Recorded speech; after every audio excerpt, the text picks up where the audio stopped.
You are now listening to MrGentleman Like That Podcast presents the Old School Show with Ken, aka MrGentleman, and the star Roddy Rod, where we talk anything old school. True.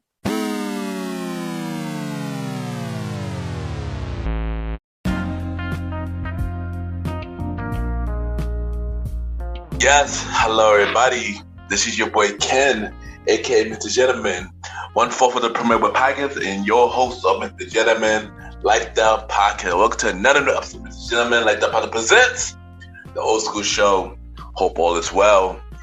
And y'all already know myself and the Star Rider Rod is back. And y'all can check us out on the Old School Show every 4th or 5th Sunday at 12 a.m. And on this episode, we are back with another episode. We got 2000 and 2010 popular sitcoms, and we got the government Vanna Bee back on the show. So we're gonna discuss, 2000 and 2010 sitcoms. And y'all already know what to do. Sit back, relax, and I'll be right back.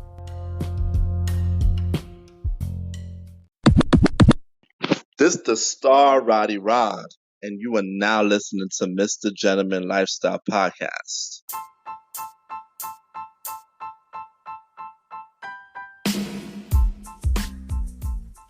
Hello, everybody. This is your boy Ken, aka MrGentleman of MrGentleman Like That Podcast. And this commercial break is brought to you by MrGentleman Like That Podcast, where we bring many guests telling about their stories about their brand they got going on. Also about me telling y'all my personal stories about things that are going on in my life. Also, we have many spin-off shows on MrGentleman Like That Podcast called The Old School Show, with myself and the star Roddy Rod, where we talk anything old school, which happened every 4th or 5th Sunday at 12 a.m. on the MrGentleman Like That Podcast Network, and another spin-off show called A Conversation About Music Podcast, where we talk to many artists about their music journey. And also we have a roundtable music discussion about anything music, and which should come on every first Sunday at 12 a.m. on MrGentleman Like That Podcast Network. And yeah, you already know, if y'all need a podcast to listen to, check out MrGentleman Like That Podcast. We're on Anchor, Spotify, Apple Podcasts, iHeartRadio, Good Pod, and many more. Y'all can rate the show 5-star rating on Good Pod, Podchaser, and Apple Podcasts. The more y'all rate, the more love the show get. Y'all can also check it out on YouTube. Subscribe on YouTube now. Ken, aka MrGentleman Like That TV. And also support the website of MrGentleman Like That Podcast, MrGentleman Like That Podcast.com. This is your boy Ken, aka MrGentleman, and have a good day, night, wherever you're listening to this episode. Back to the show. True.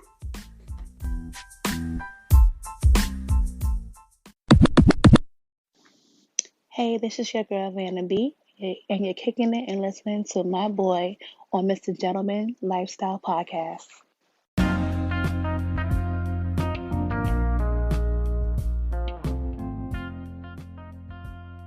Yes, welcome back, everybody. Welcome back. And this is the Old School Show. And we back.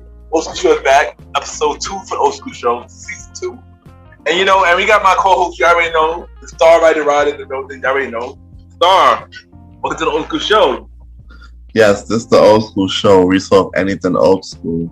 I'm here. Yes. What's going on, people? Yes, you already know. And of course, we got a special guest.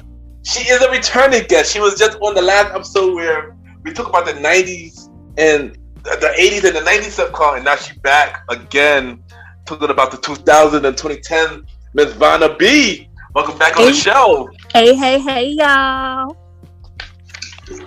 Yes. So we are back, and as I mentioned, we all talk about the 2000s and the 2010 sitcom. Mm-hmm. Trust me, it's nothing like the 80s and 90s. Trust me. Nothing like the 80s and 90s, but but y'all already know I got my little trivia. Got my trivia. I only got my one trivia for today. So my question to y'all is, what was the longest 2000 sitcoms? What was the longest 2000 sitcom? The longest 2000 sitcom. Yeah. We don't have like A, B, or C choices. No. No, but there's 2 answers that could go with this though. Oh wow. Yeah. Damn. And oddly enough, both of them is on this list. Both of them. Oh, come on now. I don't. Hold on. Let me look at this list real quick. I get both of y'all two choices. Okay. Anybody that could go first. When did it have to end? Does it matter when did it end? Like if it ended in 2010 or 2000? It don't matter. Don't matter. As long as it started in the 2000s. Let me look at this list again. There's two shows that ended in the 2010s. 2010s. Two of them ended in the 2010s. Yeah, two of them. I'm gonna go with either. I'm going with Friends. Huh? Is Friends on here? Friends in the 90s, yo. Friends was the 90s. It's not The Office. That was on for a while, but then not. Yeah. So it's not that. Nothing. I don't know. 2.5 Men. Huh? Was it 2.5 Men? That was on for a long time, but that's not the answer though. What about How I Met Your Mother? Nah. Okay, I give up then. Roddy, you got one more.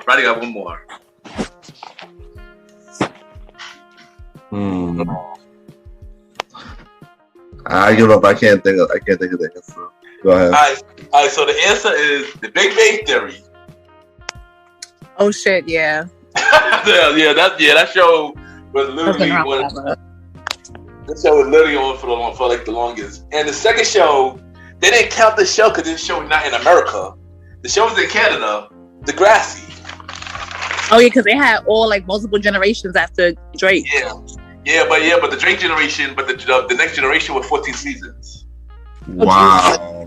Yeah, that was 14 seasons. So I didn't know that was so much. I didn't know it was that long.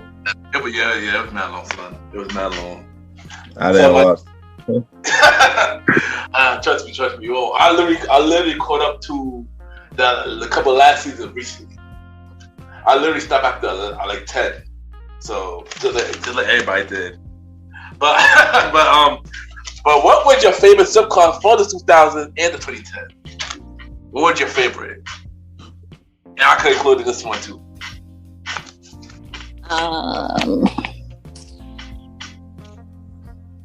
Let's see. Off the list or in general? In general. First of all, I love The Office. I watch The Office to this day. Like literally, The Office does not get old to me at all. It still hits the same. And probably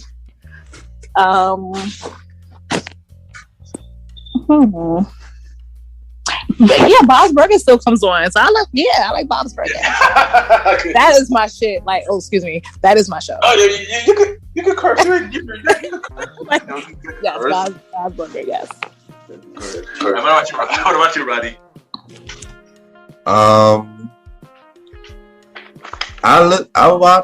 I still watch Everybody Hates Christopher comes on. Let me see. I still watch like 2.5 Men. So those are like my favorites. Okay, nice. I know if it's on TV, I'll watch it. Nice. I know for me on the 2000s, I'm gonna have to say Everybody Hates Chris, of course, and My Wife is Kids for the 2000s, and of course Degrassi, of course, and the 2010s, Blackish, which is still come on now. So yeah, Blackish. So you already know now. Let's get to the show, y'all. So as we mentioned earlier, we talk about the 2000s, and I'm not gonna hold 2000s. They had a lot of shows, but at the same time, things changed in the 2000s. So we're gonna dive down. We're gonna talk about it. We're gonna start with one show with I feel did not get a proper ending to this day. Let's talk about Girlfriends. Handful of my girlfriends. My girlfriend. I will wait for somebody to. So there you go. There you go. Come on mute. I love Girlfriends. I think that was our version of Sex and the City. It was. I loved it. I think that the characters were relatable. I think that how many seasons did it have? 8. I didn't do so I still watch it. I feel like I watched the episode like not too long ago. But yes, it's our black version of Sex and the City, and I'm obsessed with Sex and the City, so I love Girlfriends. I know when Girlfriends was on, I was watching the Girlfriends. I really liked the show. Of course, as a young man at the time, I didn't fully understand it, like that when it was on. I believe we were like in junior high, maybe, or high school, I guess. Yeah, but, junior high into high school. Yeah. And I didn't understand, but of course, when you watch it now, it completely different. you definitely understand everything. Because you can relate. The ladies can relate to it, And I guess I can relate to Wayne's character. I guess he was the only guy, because probably enough. But I like the Girlfriend as well, and it was a cool show. I gotta watch the final 2 seasons, because I didn't really watch it like that. And I feel like the third ended, because they ended this bad. It didn't even get it ended. It didn't get it ended. So that's the terrible part. But yeah. What about you, Roddy? I had almost the same feelings as you. It felt like I wasn't a big fan of Girlfriends because of the theme and what was going on. Like, it just didn't interest me like that. But when they started to give William a storyline with his girlfriend that he had at the time, it started to intrigue me to watch it more. And Tony husband was coming in, Darnell, I think. Oh yeah. No, that was Maya, that's right? My husband. Tony married the white guy, the short name. Yeah, Tony married the white guy. Yeah, there you go. Whoa. Sorry, not midget. Sorry, I didn't mean to call him that. I'm sorry. He was short. He's a short man. Right. So for me, when they start to throw in these storylines, it starts to get a little bit more interesting on my part. So it was something that didn't really interest me at first for a long time, until like the storyline started to grow and they do stuff that was relatable for me. So that's how I felt about Girlfriends. And I do believe that they should have tried to come back with some sort of ending, but what was good was when what's her name had her show on Blackish, that they all appeared in that one episode. That was dope. They made it feel like the nostalgic vibes, and they made it feel like we're your girlfriends and we're here for you one last time. It would have been dope if they would have went somewhere and met William someplace or ran into him in a store or something. But it's funny because he appeared at the end of the episode. That's the funny part about he appeared at the end. Oh, he was? Yeah. Okay. Yeah, he was in the episode. I didn't realize that. Okay. I think he was I think he met with Dre though. I think if I try to remember the ending of the episode, but I'll probably find the clip because I didn't realize that part of the episode. I just know about the Jones found out. Yeah. That's how I feel about Girlfriends. But I'm not gonna hold you. I do agree with you, Roddy. When you had a storyline, it did intrigue me a lot more as well. Of course, when Maya had the 2 guys, her husband and that side dude she was messing with at the time. Forgot his name. Oh yeah, he brought her to watch, and then and then Joan had to lie. Sorry to cut you off. Not for nothing. Like that show definitely shows you the ins and outs of female relationships. Yeah. Even when you're best friends and holding each other down, and you got a lot of girl codes. A lot of girl codes in that show. I learned a lot of girl codes. Maybe I understand women a lot more watching girls. I ain't gonna hold you. And also the Tony storyline too. When she got with Greg, or she got with the white guy, and then and stuff like that. I like the Tony, like basically her growth in the show. I liked her growth in the show. But one thing I did what they had an ending, because remember when they got canceled, that and the game, which we're gonna get to the game in a minute. CW had a writer's strike, and they canceled those 2 shows like off the bat. you know. And a lot of people don't know this, but Girlfriend is a spinoff of the game. A lot of people know that. Y'all watched one of the episodes. They had a Black Door pilot of the episode, and Joan what's Tia's character? Melody. There you go. Joan is Melody's cousin, and that's how the game was set up. But in the original pilot, Back Door pilot, Darwin wasn't. Pooch wasn't. They didn't put Pooch. Darwin was a completely different person. It wasn't Pooch at the time until they had actually showed the game happen. So it's just a MrGentleman facts, just in case nobody knew about Girlfriend with a Backdoor was a spinoff to the game, or no, the game was a spinoff to Girlfriends. My bad. Then now let's talk about the game. Oh, and by the way, Girlfriend should have a movie or something too, at least to finish it. Yeah, like right now, I feel like all of the cast are still alive and working through it before they are. Yeah, I think something happens. I know that it's hard to get people together when they have stay on shows and they're busy. But I know Charlamagne the God, he interviewed the cast, I want to say either a year ago or it had to be pre-pandemic. And they said that they are open to, either doing a movie or doing a season of closing. So, and because I think in real life, they're all still really, really cool and stuff. Yeah, they are. And the thing is now, Blackish about to end. So Tracy about to have more space to do things. They can focus on that. And my thing is, instead of the lady who made the Girlfriends, who made another spin for the game, y'all should have made another spin for Girlfriend, another revival for Girlfriend, a week for Girlfriend at least. Because the game had too many chances. Too many chances. Now with this whole streaming wars thing and everybody wanting the show, it's definitely a good lane to put the show on one of these streaming episodes for a season and end it the way like you said, or a TV movie like you said. It's definitely a lane right now for that open. I agree. I think most likely, since the game is on Panama right now, they could have Girlfriend on Panama as well. I feel like it's possible right now. It's very possible.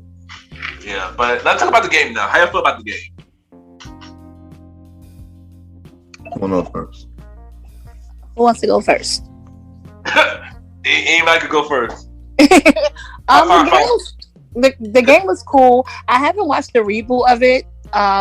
Just because I feel like certain shows, I don't want to call it a reboot or continuation or whatever, certain shows don't need it, but I love the fact of the profiling, how they did for Melanie and Derwin and so on and so forth.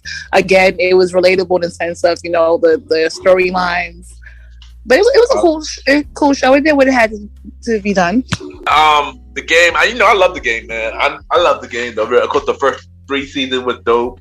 With the original cast, Melody, Darwin, Jason, one of my favorite characters, Kelly, of course, Malik and Tasha Mack. I love the first 3 seasons. I know when the third season, I didn't watch the third season. I was busy. That day I started getting busy. But when I watched it, I was like, yo, this season is mad good. And then I heard it got canceled. With Girlfriends and everything else. Everybody Chris got lucky. Chris got lucky, but in a good way.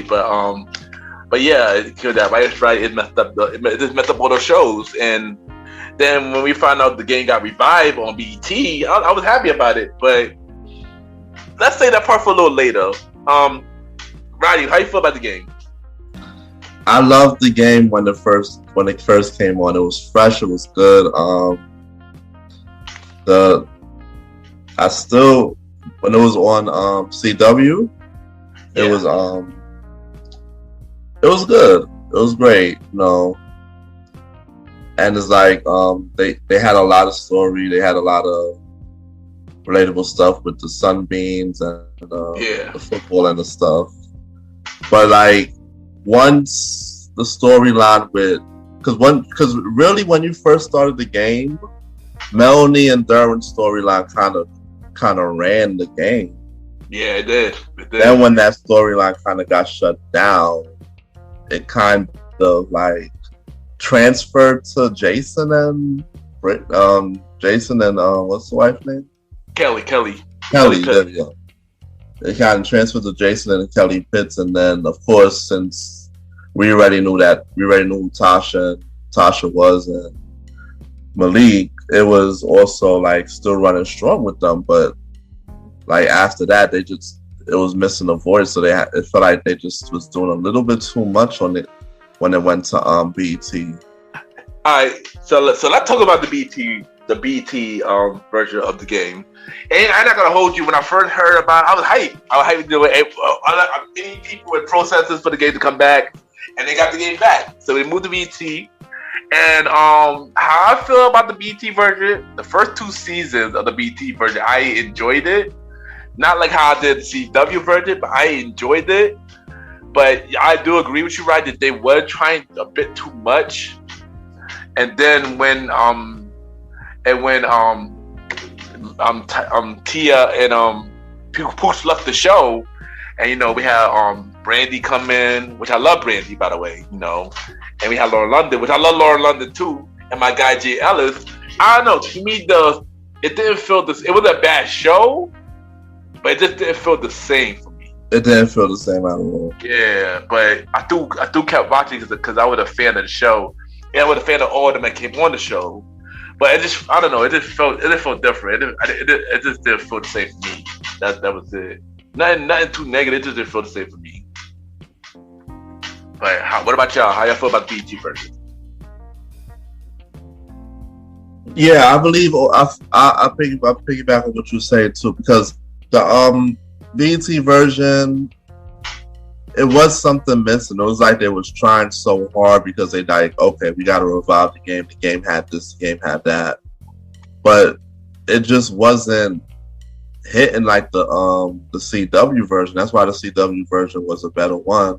Yeah, and with adding the new characters, they try to spice it up and try to make a thing by like evolving the characters a little bit, but.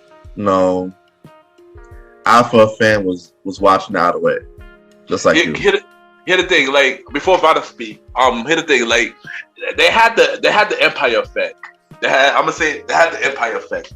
I say they had the Empire effect because when the game became really big again, it became number 1 show BT for that night, for most of the seasons, and I guess the pressure was on them.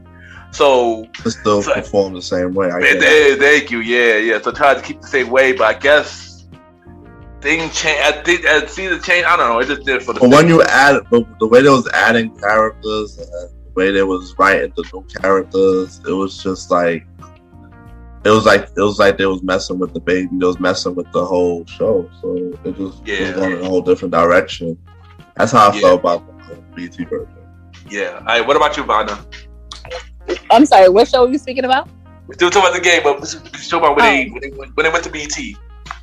Yeah, it just seems like something was. I think Roddy said it. Like something was missing. It was just like, okay, and I don't know how to properly say it.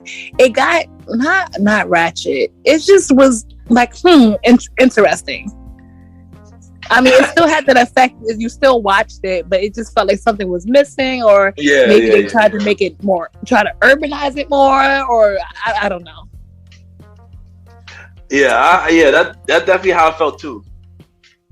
That's how I felt. That's why I mentioned the Empire effect, because when you had the number 1 show on TV and everybody watching, and y'all trying its best to spice it up even more to keep that momentum, but it still felt like something was missing, just like the latest season of Empire. Something was missing, but you were still watching because you love the show. You're the fan of the show. That basically. If you're a diehard fan of a show, you'll ride it out. Exactly. No matter what. Exactly. And that's how I felt about the game. But as of now, we got another reboot for the week before the game. Recently, that came on Panama Plus now, and I know Vanna already mentioned that she didn't watch it yet. But what about you, Roddy? I watched it. It's okay. It's just okay to me because they brought back Tasha and Malik, and they changed Brittany into a whole different black girl. Like they try to continue the story on, and now that it just has the two characters, of course, it's once again like something's missing. I feel like they're trying to keep it going just because, but it's not giving me that feeling. No matter what, like they're trying, but it's not giving me that feeling because it's now that they have new characters coming in and stuff. They got to build up these characters. They got to make sure that these characters have but the characters that's new will never compete to the veterans, as in, you know, the chemistry that Derwin and Malik had, and of course Jason, and of course the Sunbeam Girls with Tasha is a whole different feel. And you know, to me, it's just like that's how I feel. I watched it. I watched like at least 5 episodes because they had 10, I believe. I think 10 or 8 or 10. It's and 10. 10, okay. So far, it's like I kind of agree with you, Roddy. It's alright. It's definitely not the same. Of course they have to change Brittany because you know she's a grown woman now. So I guess, and they're supposed to do it like a time jump. So like a couple years later from the last yeah, that's what it seemed like too, because she's a whole adult. Yeah, she like literally she's like 21 in this version. So yeah, she's like 21 because on the original she was like 16. So they time jumped it. But yeah, I mean for me it's cool. I mean, but I honestly feel like it didn't need a reboot though. That's how I feel. I feel the same way. I feel like they're doing it like a cash grab in a way. Yeah, honestly, for all that, y'all could have gave Girlfriend that spot instead of the game. That's how I felt.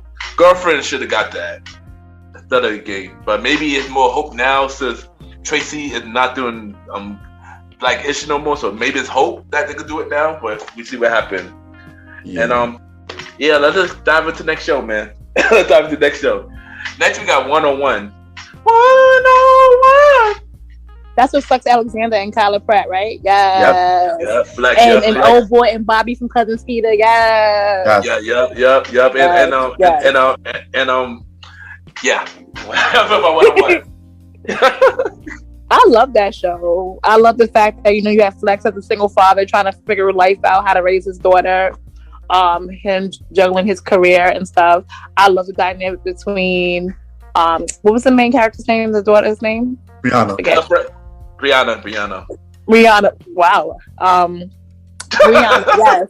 So I said Rihanna, and like her best friend who was just loud and just and colorful and just Spirit has spirit. So yeah, I fucked with it. I liked it. I loved it. Well, first thing first, yo, let's give Kyla Pratt some flowers, man. A lot of people been saying that lately. I have to say here, Kyla Pratt, you are amazing. I already had a question for Kyla Pratt anyway, so yeah. I think Kyla Pratt is not in that age range, right? She my age. She my age. Yeah, she's definitely in our age group. Yes, she is. I agree. Yeah, she's in our age. Basically, she just basically watched her whole life too. Go on. Yeah.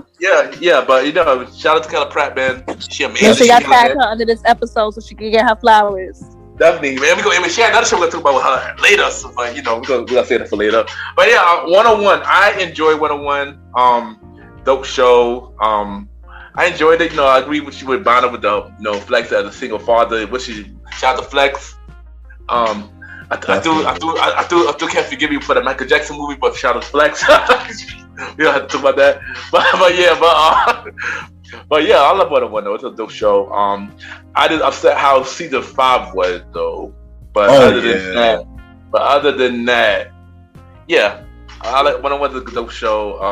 I like the concept of the show. I like how the show is going. And the thing about it, 101 would have more seasons, but we'll get to that after Roddy speak. No. Right. Yeah, 101 was great. I was a big fan of 101. It didn't even matter, like from that lineup. Yeah. It's like I never missed the episode. I just made sure whatever was on that lineup during that time, because this was the UPN was thriving. Yep. Moesha, Park. I think Moesha was this is Moesha last season. Park, well, we didn't know what the last season time. Park is 101, and then what's that now? And Girlfriend, I think that was the lineup. I think that didn't half and half in a couple of other shows. Over the years. Have. You're right. It was Moesha. Even a couple other stuff. Yeah. Because this was 101 on Monday, so this is definitely Moesha, have 101, girlfriend, and have. Yeah, there you go. That was the lineup. So like during that block, I never missed or turned from 101. Like I was in love with that show. I'm not gonna lie. That was one show during that block I never missed. Yeah. So 101 was great. With Flex, the daughter Brianna, Friend Spirit, Arnez, and the Dwayne. Yeah, Dwayne was. Yeah. So it was great. The chemistry was good. The show was actually really great. I wish the show would have just went on for like a longer time because how good the show was. Where they went wrong was when she did go to the California in season 5 and they threw in the Norwoods. Yeah, Ray J would add to the cast. Stuff like that. Brandy and then the girl. Brandy later, yeah. And then the other guy. Like I understand that when 101 was on, we was driving in high school and stuff. And junior high to high school because it was on for a couple of years. But and so I don't know.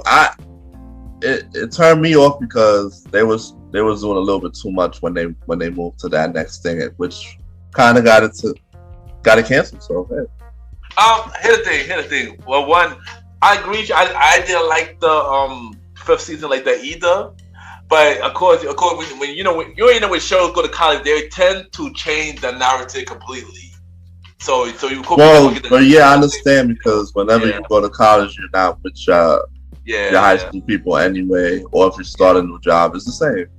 Yeah, but things are gonna automatically change. Yeah, true. But also, I didn't like how it ended because we had a cliffhanger for the end of 101. Yeah. Yeah, we did. You know what happened? Yeah, I remember what happened. Arnez, turns out Arnez was in love with Brandy character. So Brianna was like, go after him and stuff like that. Like, one of the friends came to the room and turns out Brianna was sleeping with Ray J, and then ended like that. Yeah, I know. Yeah, no. I mean, what they tried to do with the thing was grow them up and show them in a different light. I get it. Yeah. So maybe that's what also turned me off too. Yeah, but the thing was, 101 was not supposed to get canceled. It was actually supposed to have more seasons, a lot more seasons actually, because it was a popular show. But then somebody bigger wanted to add their show that he was producing at the time, which I got love for the dude, but I didn't like the show like that. And he wanted to add his show, and they cut that 101 off basically to add his show. Yeah, I spoke about this on the first episode of the Old School Show. And this show is is all of us. Will Smith and Jada Pinkett produced that show, and they wanted to add this show to the lineup, and they canceled 101 because that one of the reasons why 101 got canceled because they wanted to add this show in. So yeah, but hold up, before we go to all of us, Vanna, do you got anything else to say about 101? No. I loved it. That's it. There you go. All right, let's talk about All of Us. How you feel about All of Us? That was the one with Lisa Ray and Keisha Campbell's ex-husband, right? Yeah, Dwayne Martin. Yeah. Will Smith and Jada Pinkett produced that show.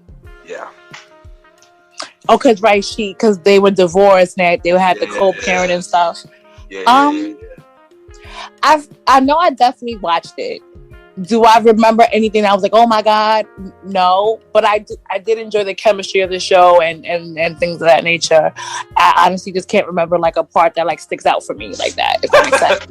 Nah, I get it. I get it.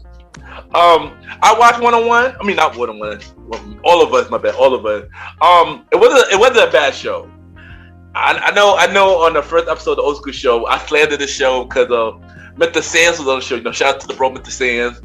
He was going hard for the show. I know he's gonna be like, well, listen to the episode as well. But yeah, back to the main thing. But yeah, so I mean, I enjoyed the show. Like I agree with Vanna. It was not really nothing I really remember like that. like that. It was not special. The only special thing about this show was when Will Smith was a guest on the show one time, and that was pretty much it. That was the only else I really remember. So yeah. But it was an alright show though. It was an alright show. That's all I can say about it. Yeah, all of us definitely didn't grab or keep my attention at all. Sorry, like it just didn't. Yeah, but I got shout out. Maybe it just wasn't. It just wasn't for me. Did it last for a while? 4 seasons. 4? Yeah, 4 seasons. That was a little bit though. It was. But yeah, I got shout out one person. Shout out to the homie Tony Rock. He is my cousin by marriage. No lie. Really? Yeah, I'm dead serious. The Rock family, yeah, I'm dead serious. I talked to you about that off screen. But yeah, I'm dead serious. Hello? Yes. I'm dead serious. I'm actually, okay, so to be very honest with y'all, I'm checking something about all of us because I want to see something before I say it. So I don't know if we're going to go to the next show, but I want to... No, if you got more to say about all of us, so I'm recording, so I'm sitting here with my friends. So they're like, you don't remember that something happened in the show? And I was like, no, I don't remember it. So I wanted to check on YouTube and see if it's accurate before I say it. So give me a second. Here comes we got the Vanna facts. We got the Vanna facts. You already know she about to say it. I'm curious about what this thing that she about to say. And we can move to the next show and then circle back. Information. Okay, so the next show we got that was also we're gonna knock out all this UPN lineup stuff. So we got Eve at the next show. How you feel about Eve? Eve, how you doing? Eve. I feel like if the show doesn't have a memorable theme song, then I can't really do it. So I really can't do it. That's true. And that was also a show that just up and got canceled out of nowhere. Yeah. And it was just like, damn. And stuff. It did. And then also R.I.P. to Natalie. What's her name? Yeah. Natalie. Oh yeah. I can't remember her last name. But yeah, she was in that. Yeah. Old boy from not Grey's Anatomy. Well, he is in Grey's Anatomy because he played her little boo thing and stuff. Yeah. Yeah, crazy. I enjoyed Eve. It wasn't my favorite show. I definitely did watch. I watched literally every UPN show.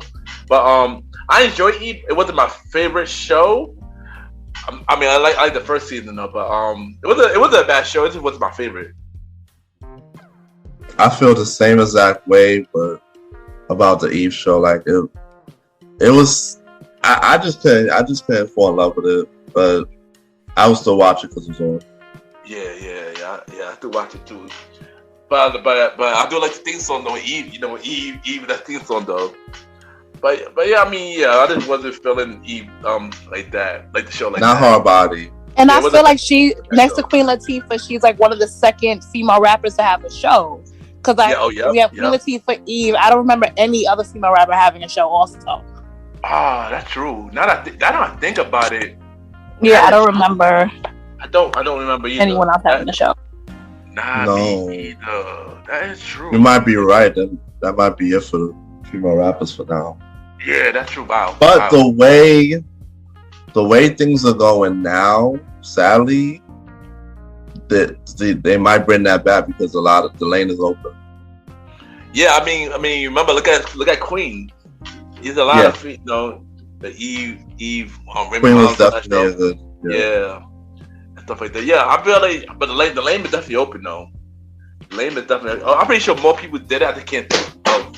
Or if it probably didn't be successful. You know how they do like pilots and they do a run but it don't make it. Like it'll be like that. Yeah. But shout out to Eve. She just had her baby. Shout out to Eve. Shout out to Eve. Yeah. Hold up, Vanna. Did you find that fact yet?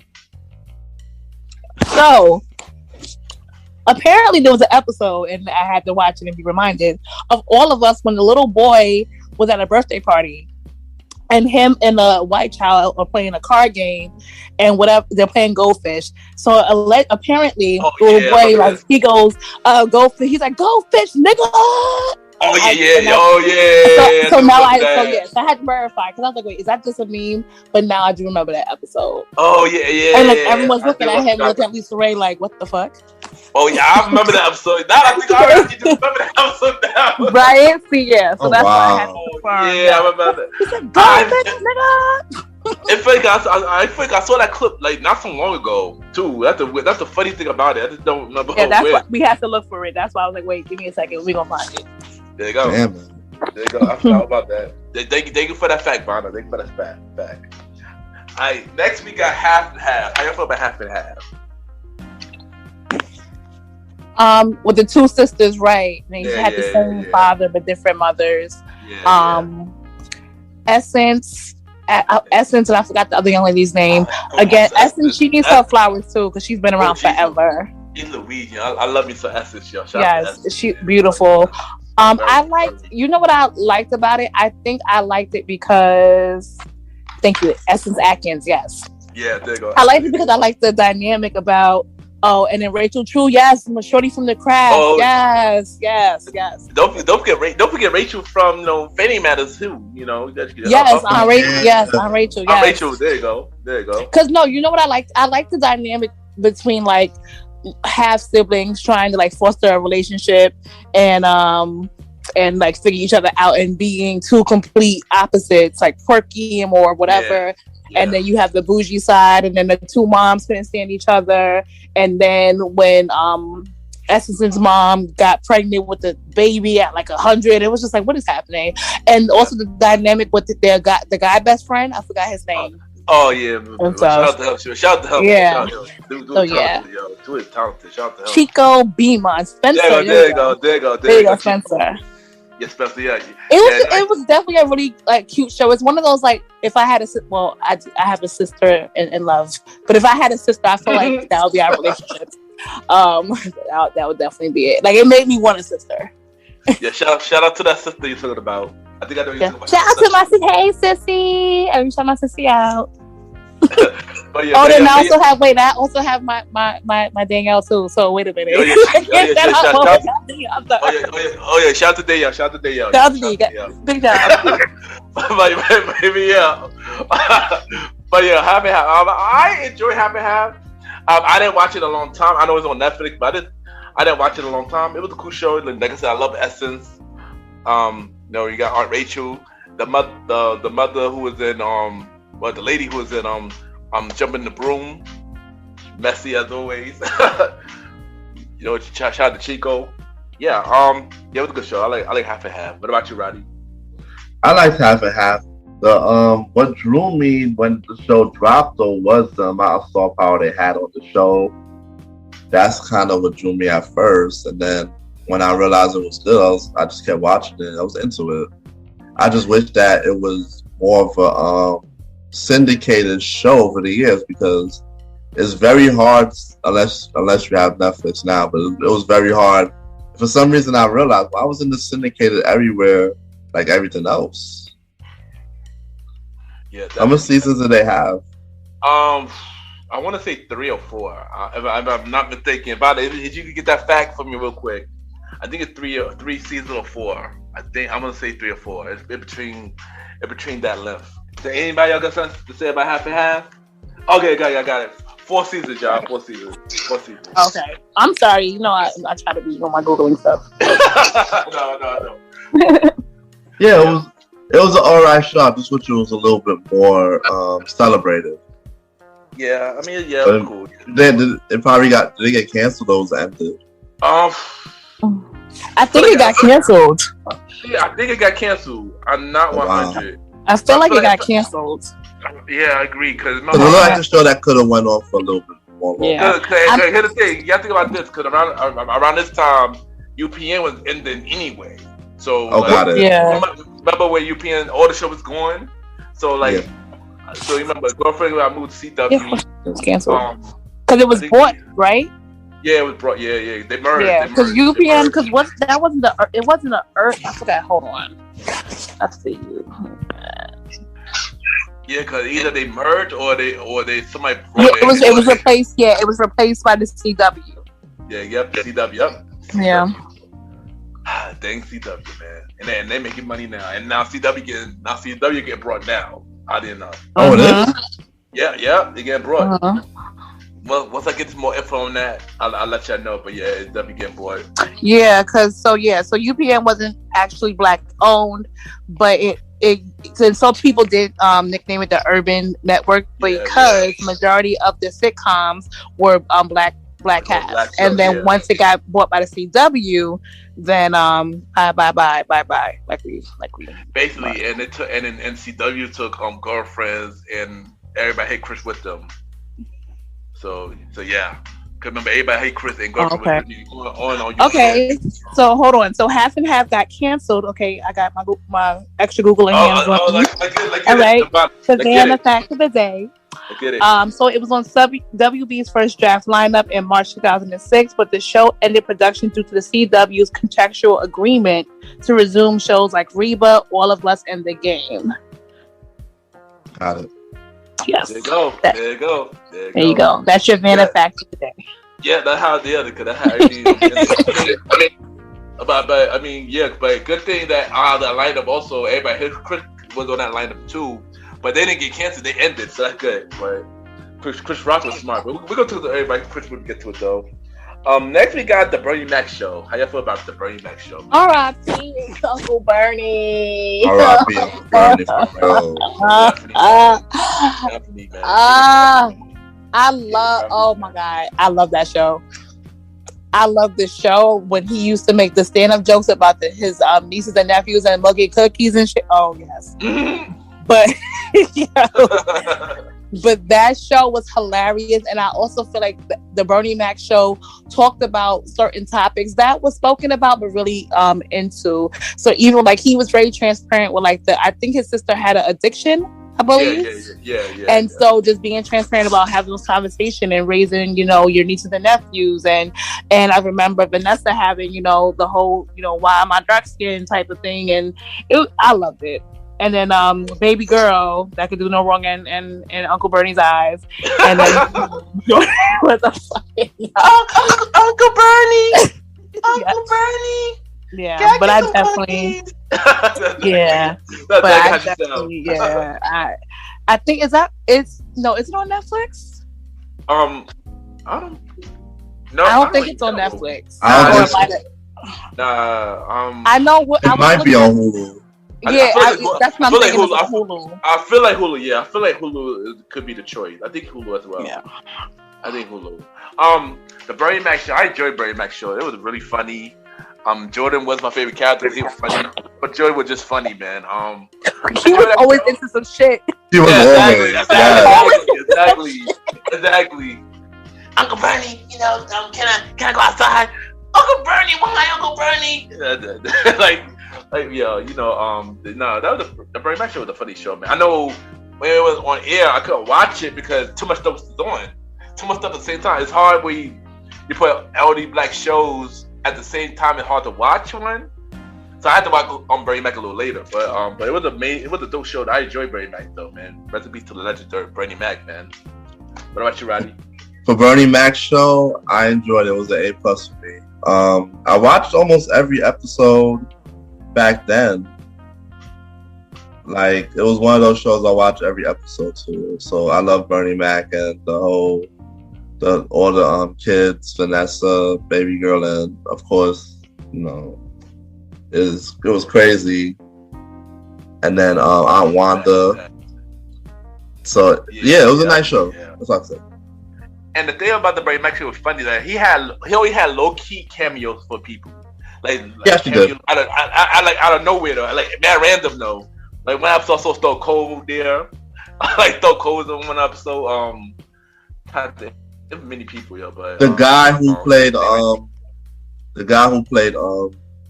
Brumman, he was part of the he part of the cat. Yeah, he part of the cat. He was actually part of the the round table when they used to go play. Like whole poker and stuff. Yeah. So seeing him again was great. Yeah. But now I enjoy Bernie Mac though. I enjoy Bernie Mac though. I've always been a funny show for me. Like I said, Jordan was my favorite character because he always made me laugh. He always enter some trouble. Yeah, Brady Mac, yeah, man, I enjoyed it, man. All right, next show we got, which this show also ended prematurely, but it had a good run, but it still ended prematurely in the last season. My Wife and Kids. How you feel about My Wife and Kids? Yo, Junior's big ass head. Again, another show that Junior had a baby, and you had Claire, and then I think the Marlon dynasty, the Wayne dynasty, is something to be recognized. Of course, definitely. I feel like I don't think the Wayne's family gets enough credit for how genius they are. How one brother literally put all of them on, and starting with A Living Color. Yep. So absolutely, I loved it. I love the fact that Tisha Campbell, again, was in it, and just a dynamic, and how it, again, a relatable show. It was. Relatable with Junior and that big ass head, Lord Jesus. I'm not gonna hold you. My Wife and Kids, man, that was a funny show, man. Damon Wayne was hilarious. George Gore, hilarious. Tisha Campbell, hilarious. Katie, I forgot her name. She hilarious too. She was hilarious. Claire was hilarious too. I was actually happy that they changed the Claire, because the original Claire was boring. I'm not good. It didn't fit. It didn't fit the show. She wasn't a bad actress. She just didn't fit that role. And then when they added Jennifer Freeman to Claire, it was like, okay, this is more like it. Yeah, like she fit more funny. She was hilarious. Like I love. I got a lot of My Wife and Kids moments, man. Like also one episode, like I said, I mentioned last episode, Betty White was on the show at the maid. That was one of my favorite episodes. Junior was the Cole and the Waldo in the 2000s. We had to put him in. He definitely was. He was. But he got pussy. He got a girl pregnant. So. Whoa. That's true. That's true though. He did get a girl pregnant.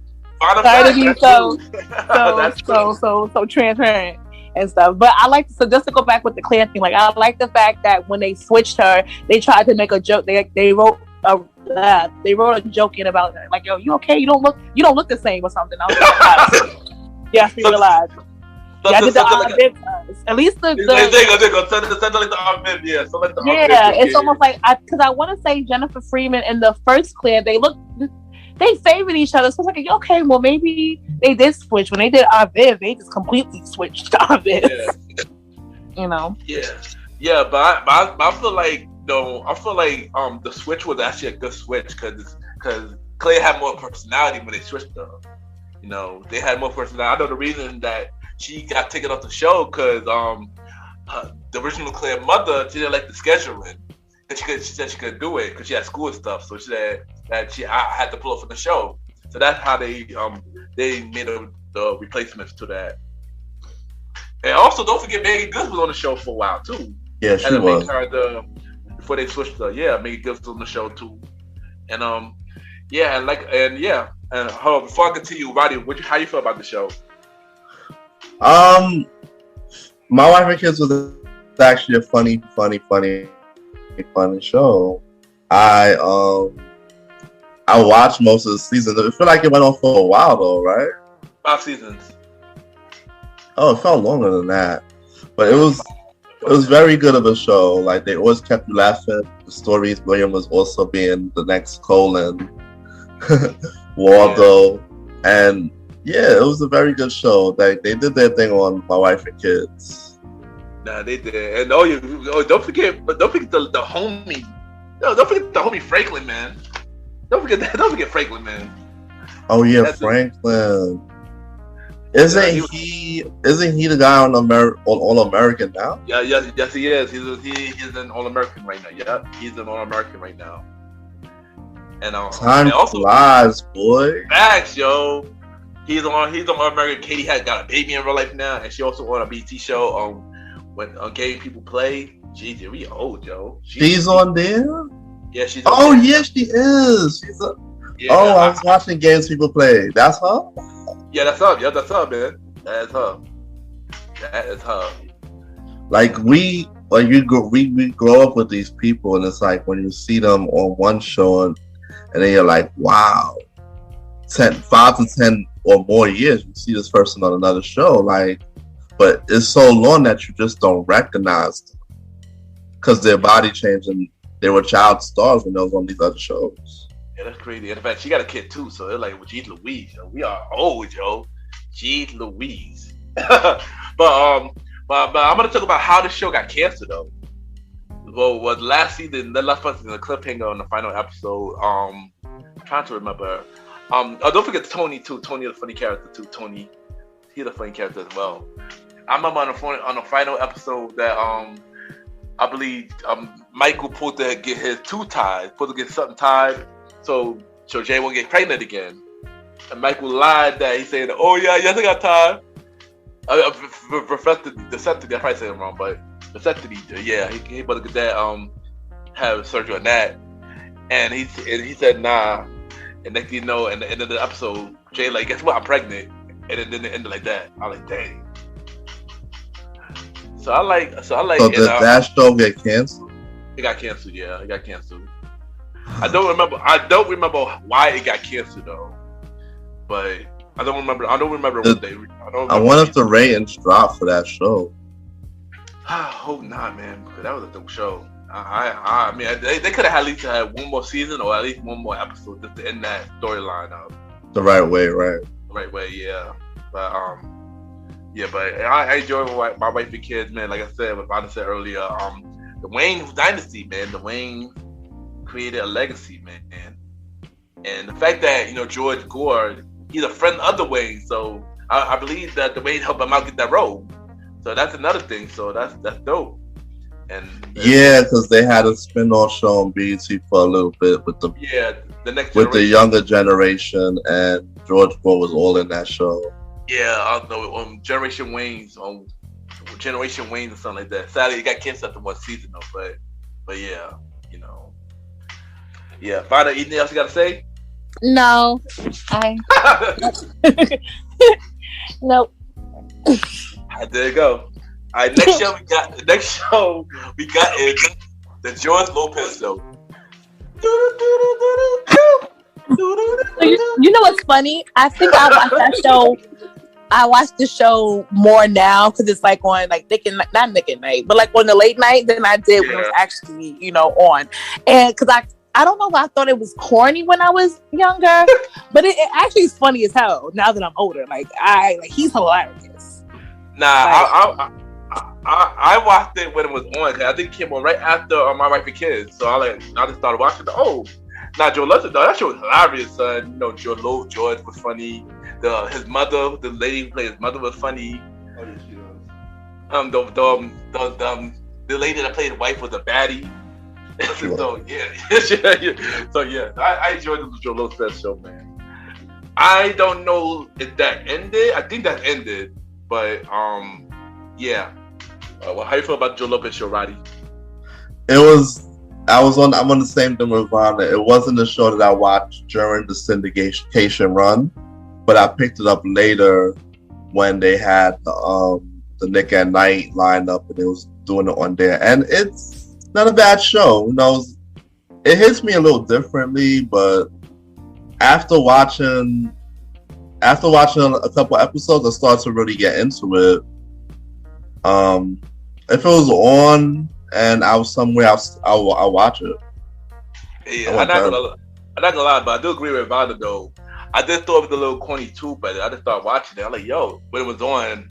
But you caught it while it was in syndication. Yeah. Me and my sister caught it. We did. We caught it when it was actually on the air though.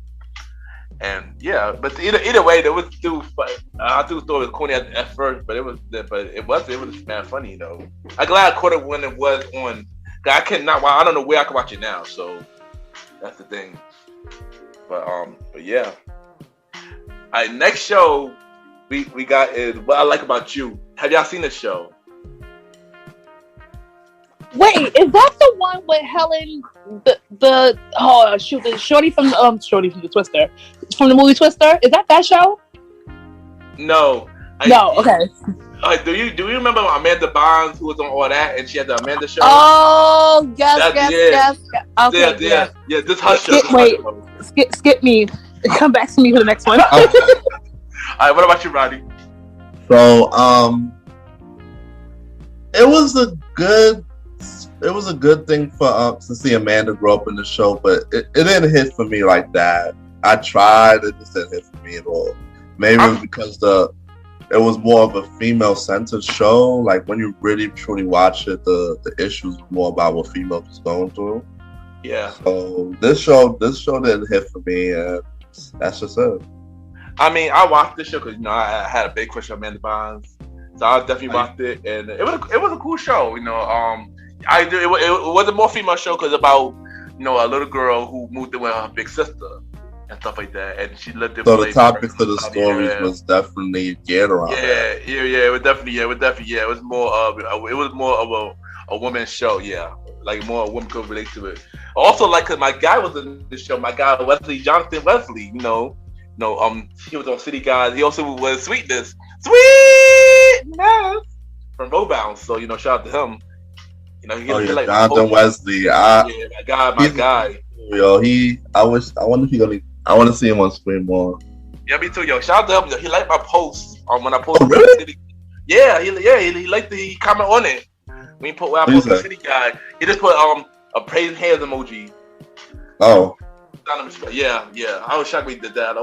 Shout out. So I got to shout out to him for doing that. Maybe it's possible for you to get him on the I'm gonna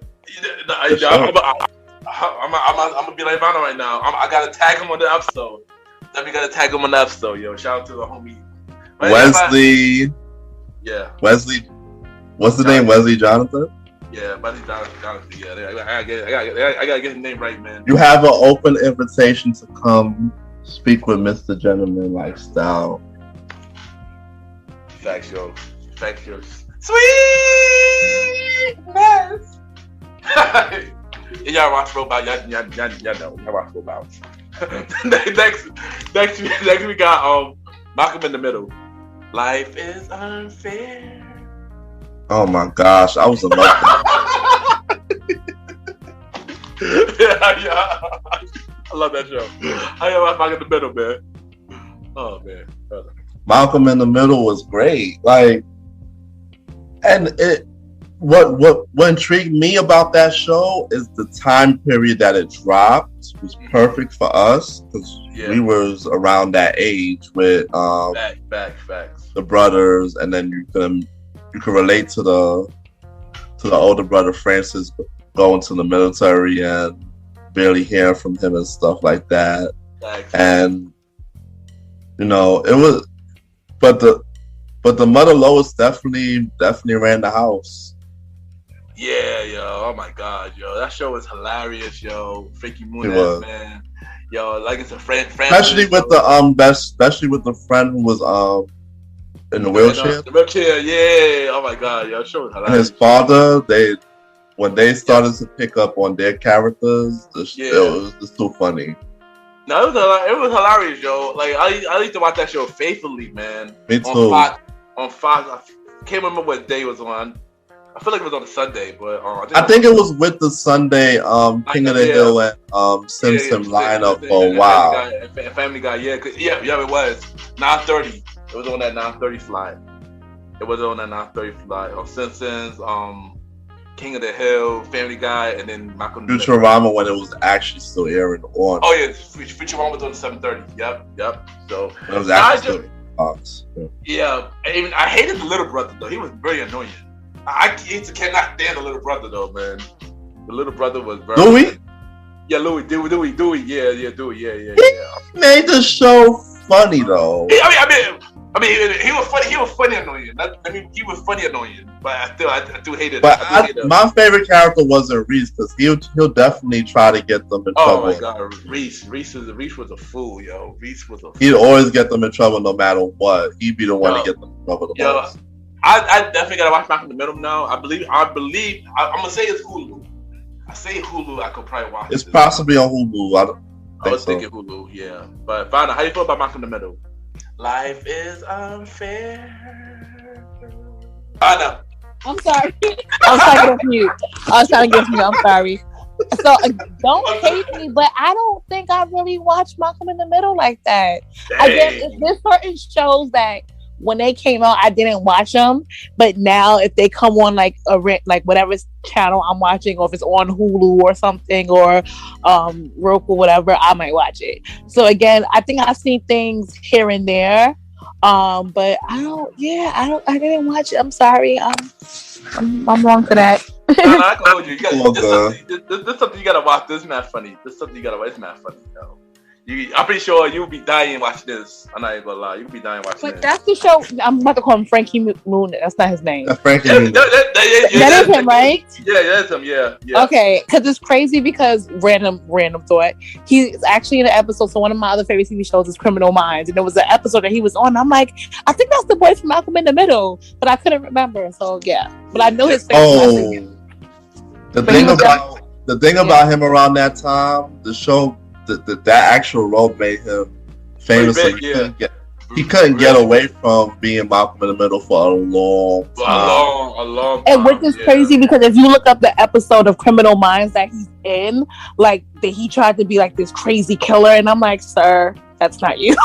So even though I didn't watch the show, when I was watching the episode of Criminal Minds, I'm like, this doesn't look right. It wasn't until he had to do like mad different stuff that people forgot that he was somebody other than Malcolm in the Middle.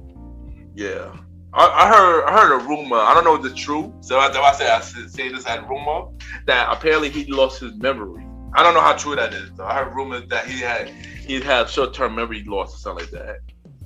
But I don't know. He has a lot. That's what I heard, but I don't know. Wow. But I mean, that was a rumor. That I didn't say like confirmation because I don't know if it's true. But I heard something like that. But yeah. But yeah, man. I look back. I enjoyed Malcolm in the Middle. That was a dope show. I believe that ended correctly. It didn't get canceled. I know that for a fact. That definitely ended. Ended. Yeah, I enjoyed Malcolm in the Middle. All right, next show. Oh man, this show, man. Everybody, hey, Chris.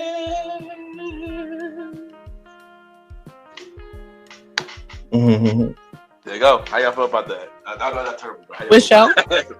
Everybody, hey. Oh, shout out to Terry Crews. Terry Crews. Oh man. Yeah. Yo, his character, Julius Rock was funny, man. Yes, and then also Trisha Arnold. Yeah, Tisha Arnold, and I'm so bad with names. And the actor that played Chris, because he's on Abbott Elementary. Yeah, Abbott Elementary. And he was on The Walking Dead, and when he died, I was like, I'm never watching Walking Dead again. And stuff. It's funny because I didn't watch Walking Dead, but I saw the clip how he died. I was like, damn, yeah, I was like, yeah. They did hella dirty. So real, I'm like, but yeah. Again, another I just feel like that's another classic for the culture.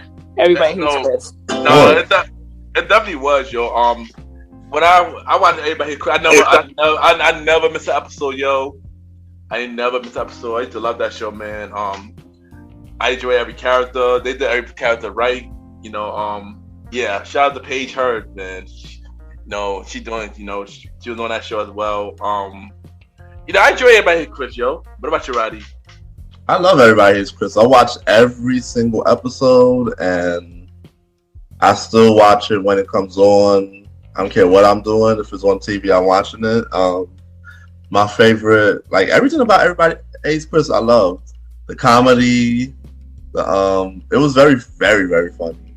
And the jokes, oh my gosh. And of course, the storylines with Doc from the store, his boss. Yeah. And also the guy who kept saying, "Let me hold $1, little man." Oh yeah. Yeah. I know.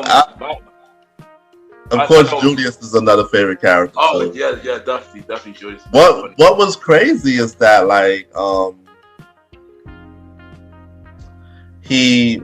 I know that when I was watching the show and I did my research that the Rock family is actually bigger than that, but they scaled it down to 3 for the show.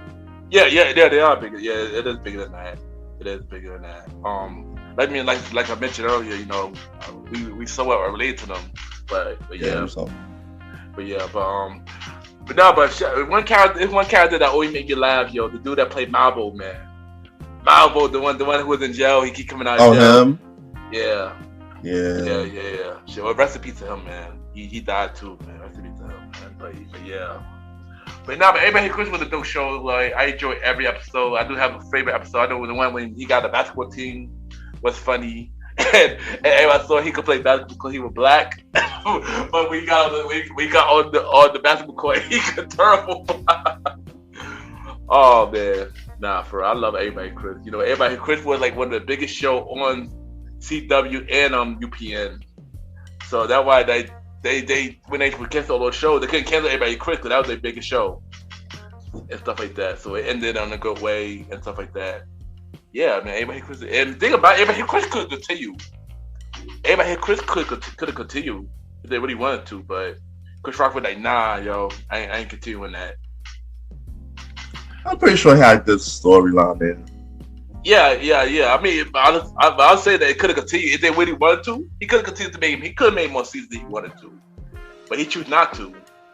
Especially with everything going on with CW and stuff, and they canceling shows. He was smart to like you know what? No, I'm gonna end it with this season, and that's it. You know. But yeah. But also, Roddy, yo, tell them about that fact about Everybody Chris about the theme song. So the theme song is a longer version to the theme song. Like, you had the singers on it be like, everybody hates Chris. It was a whole thing. They just put that little bit, but the theme song's actually almost 2 minutes. So Tisha Arnold was in the interview and they said, oh, at least they took something from it. They didn't use the whole thing. So like the theme song you have now would have been totally different if they had went that route. It would have been an actual theme song with the lyrics and more. And Everybody Hates Chris. That's what they used at the end of the show. It would have been longer. So yeah, it was an actual theme song that they had produced, but they never picked it up and used it. I heard that theme song. I wish they did use it. That would have been dope. I really wish they did use it. I mean, she was glad that they at least picked the Everybody Hates Chris part. Yeah. But Vanna, do you got anything else to say? No, I don't. I'm sorry, because I'm putting myself on mute so I can talk and stuff. No. I'm the multitasking queen over here. You are definitely are though. You definitely are though. But next show we got That's So Raven. That's So Raven. The people I can see. What do you got to say about That's So Raven? You know what? Let's take a moment to salute Raven Simone. Cause she's been getting the bags before she was even alive. Like that girl made she has she's so talented and smart and just amazing. So she needs to get more credit for that. And she's definitely, you know, someone that a lot of people, especially young girls, can look up to and just see her evolution of her, you know, when she started on the Cosby Show to where she is now. Louise, yo. You know how she did the Cheetah Girls and secured the bags. Yep. Talk about multiple streams of income. That is her. Yep. I don't care what anybody says. She is the Disney queen, son. She's the queen of Disney. I don't care what nobody say.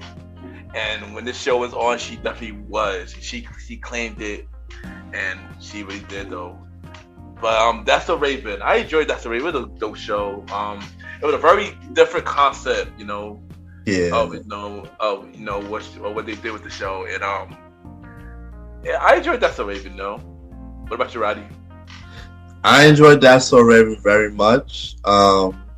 Especially the concept of her being a sidekick definitely kept me going. You know, kept me into the show. The boy Orlando Brown being the best friend kept my interest too. Yeah, it had all the ingredients of a great show. Like, even though and the time span that it dropped, perfect. Because we was in it resonated with us because we was going to high school when this dropped. and we could relate wholeheartedly with the whole show. Yeah, it was, and it was, like I said, it was a dope show. Sometimes I feel like for me, like if the shows drop at the right time and it pique my interest, is a home run. It is, yeah. This was one. I agree. This was one of them. And she was like I said, this show was the biggest show on Disney and the longest show on Disney. Turns out, when I did my research, this had the longest season. I didn't know that. How much they had? I want to say 5 or 6. They said this was the longest one in the show on Disney, though. I know the longest show, but I just don't. Let me see how many seasons it had. But I want to say 5 or 6. And it might be even longer now because also she got Raven home too, and that's also been around for a long time too. So they was just treating Raven Simone right. Yeah. On Disney. Oh, okay, this had 4 seasons, but apparently this was one of the longest show on Disney though. Probably the most successful to this date for Disney. It is, and you know, even now Raven through working. She got the spinoff to That's a Raven with Raven Home, in which that now got a 5th season now. So yeah, and the thing about Raven Home is it's literally a continuation spinoff of the show. So exactly, a requel, exactly. Yeah. So in a way, it's That's So Raven continued. Yeah, it's a requel. It's a requel. And I like the fact that she has Adrienne Bailon Halton. Yep. I think it's her last name. I think she's a principal on the show, right? Yeah. So I like the fact that she did that. Like that was cute. Like it's like all nostalgic for us. And it crazy because they did, after the Cheetah Girl situation, they had beef for a very long time. But I heard they made up now, so that's good. I hope they made up and stuff like that. So yeah, that's good. And I got one person that never go back was Orlando. Sadly, yeah, no, they didn't bring him. Yeah, sadly, man. For nothing, right? I think he has some things going on, but he's like sober. He's sober and good now, but I think before he was just all over the place and stuff. He was. Yeah. He was wilding though. The boy was wilding. I'm not gonna lie. He was. But I'm happy that he's saved now. He's doing a lot better. That's what I think now we need an appearance from Orlando Brown on there. I agree. Even if it's the last episode, Raven. I agree. Bring him back for one appearance. Everybody will go wild. I agree, because I know everybody miss Orlando. But sadly, we can't mention the other one, though. Sadly, we can't mention the other person. But which other person? The brother. The brother. Yeah. Didn't he have a spinoff too, though? Yeah, he did. He did have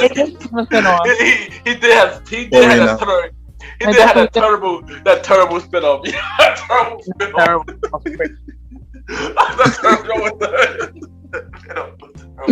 I can't. Oh my gosh! I'm so what? I'm like, what is this? You just stopped watching entirely. Yeah, I like, nah, I can't watch this, man. I try to watch it later in life. Yeah, I try like, nah, this is I see by now, and then I watch the show. Oh man, jeez Louise, man. Oh boy, that was funny. That was funny. Next, we got another show that Orlando Brown was in though. Shout out to Orlando Brown, the Proud Family. Yes. The ugly ass, the what's it? The twins. The Gross sisters. The Gross sisters. Yes. I'm so happy that there's a reboot and it's back. Yeah, I love it. I love it. Again, shout out to Kyla Pratt again. Kyla Pratt, yes. Shout her out. That show is just everything. Definitely everything. I love the Proud Family. It was always a funny show, and I enjoyed it. And I'm happy that it brought it back. I watched it actually, and it's really good. It's really good. I'm not gonna hold you. It like nothing changed. Only thing different that they older. That's it.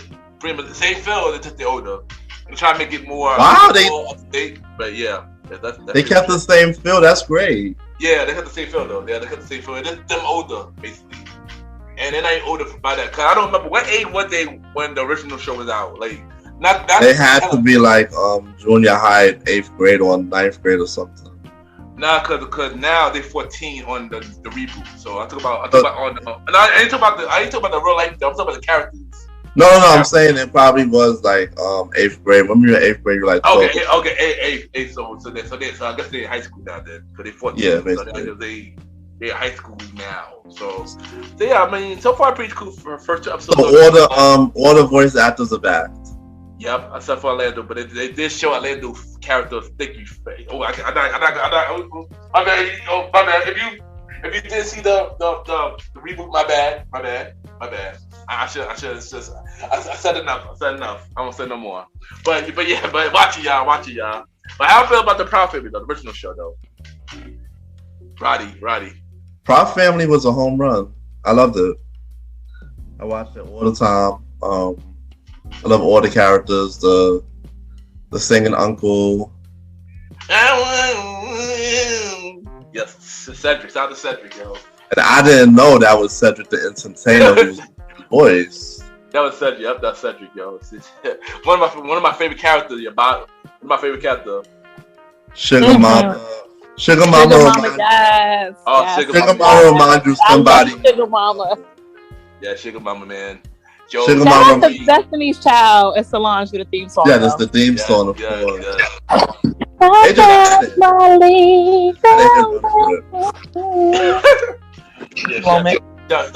Shout out to Joe Marie Payton, the Harriet, Sugar Mama. Yeah. You know, I love Proud Family. I'm happy that it's back. Calipari show, and by the way, Calipari on another show now called Call Me Cat on Fox. I found out that recently. The Calipari getting the money still, yo. She is getting the money. Listen, she's been getting the money since forever, as I said. Forever, yo. Ever. Yeah. Forever. And fun fact though, Calipari would do 101 and the Proud Family at the same time. Mm-hmm. Oh, work ethic on 1,000. Yeah. And y'all remember she was in Dr. Doolittle too. Yeah, Dr. Doolittle too with her. Dr. Doolittle original, yeah. So she secured was non-stop working. Yeah, she didn't want to. And also her and Raven were sisters on the movie. So yeah, they killing it, yo. Shout out to those. Oh, there is 3. Yes, she was in all 3 Dr. Doolittle movies. You're right. Sorry, my Google is over here. Yeah. So because I forgot the last one was her by herself. Yes. Yeah. Last one was on her butt. Yeah, I was saying that her and Raven was both in the movie. Yes, the goats exactly together. Yeah. Black girl magic, yeah. Black girl magic. Y'all already know. So you know, it's like these two actresses. They went into the limelight. No, of course, Raven had her little mishaps here and there, but even now to see that they're still driving and doing their thing, it's like, oh my gosh, like y'all grew up on screen and y'all still driving and still acting, still getting to the bag. That's fact. It's real good to see that, you know, these 2 child actors are still doing it up to this day. It really is. And seeing that evolution and growth and stuff, because I think sometimes like child actors are notorious for like going down the drain and drugs and stuff, but it's really good to see them be successful. Like Kyla, she has her family, she has her daughters who are her twins, she has her bae from Black Ink Compton, who's also KP. Also, Raven is married, she was on The View. They have so much going for them. It's beautiful to see. Beautiful to see. To see them both thrive. Come on, man. Yes. So we go shout out to Raven, Simone. Make sure you tag both of them under this episode. You already know, man. Both of them get their flowers, man. I love both of them, man. Also, before we do this last thing, before we change it, Trudy! I had to do that, yo. Hilarious. And then also shout out to Keke Palmer being on the reboot. Oh, you did. Yep, did. Yes. So yes. She had another one. She had another one that's about to secure in the bag. Yeah, she had another one that kept securing the bag too. Keke Palmer. That's another one. Black Girl Magic, y'all. Black Girl Magic. You already know. All these people still relevant. It's great. Yes, that's true. That is true. All the mystery relevant. So that's dope. Next, we got Drake and Josh. How you feel about Drake and Josh? That was on Nickelodeon, right? Yeah. Yes. It was cute. I liked it. I liked that show. It was cute. Drake and Josh was a cool show. I watched it when it was out. It was a cool show. I mean, of course, they started off on the Amanda show, and then they decided to get them own show, pretty much make them like the white Kenan and Kel. but no. Shout out to Josh. I don't want to. Drake's doing a lot right now, but shout out to Josh. He killing it on How I Met Your Father. The show on Harry Duff right now. He's on that show. Oh wow. Yeah. He's on that show. I had no idea that he was on that show. Yeah. He's on the later episodes. He's on the later episode. Yeah. So you watch that's a cool show though. How You Met Your Father. That's a cool show. Wait. Oh, the new one that just came out. The new one. Oh, yeah. Right. Okay, got it. Yeah.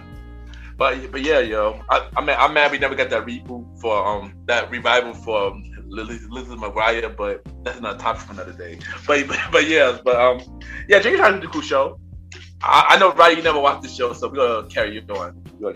Yeah. Alright, next we got the Boondocks.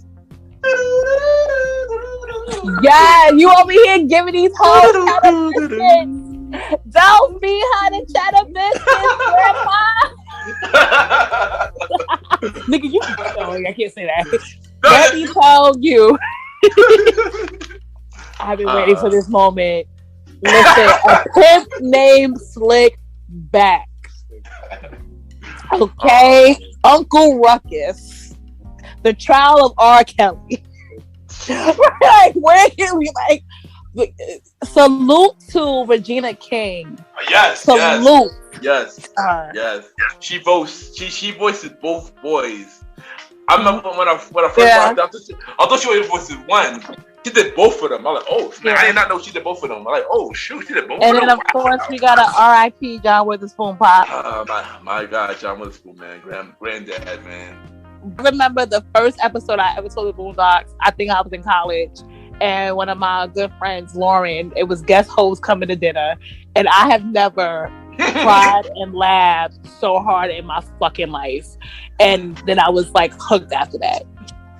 I know my first episode was the R. Kelly episode. That was my first episode. Was the R. Kelly episode, and y'all pretty much know what happened. The rest is history. So yeah, I'm a fan of Boondocks, man. I love that show. And the Luther Burger, y'all can't forget the Luther Burger. Oh yeah. When was it Grandpa opened up the restaurant and the Luther was on it? Oh yeah. What was my favorite episode of the Boondocks? What was my favorite episode? Now when Tom was singing as Usher. That was one of them, but that wasn't my favorite one though. I like the episode too though, but that wasn't my favorite. I think it was Stick Meter. It was a Stick Meter episode, I believe, was my favorite. Wow. Yeah, I think it was Stick Meter episode. It probably another episode, but Boondocks, I love Boondocks as a whole, except for that last season. But yeah. I love Boondocks, the two, what's her name, Regina King voicing the two boys, and the personalities coming to life, Granddad, and situations they used to get in. Facts. It was like, there was also writing towards like real issues that was happening too, because they had, there was a video of them like doing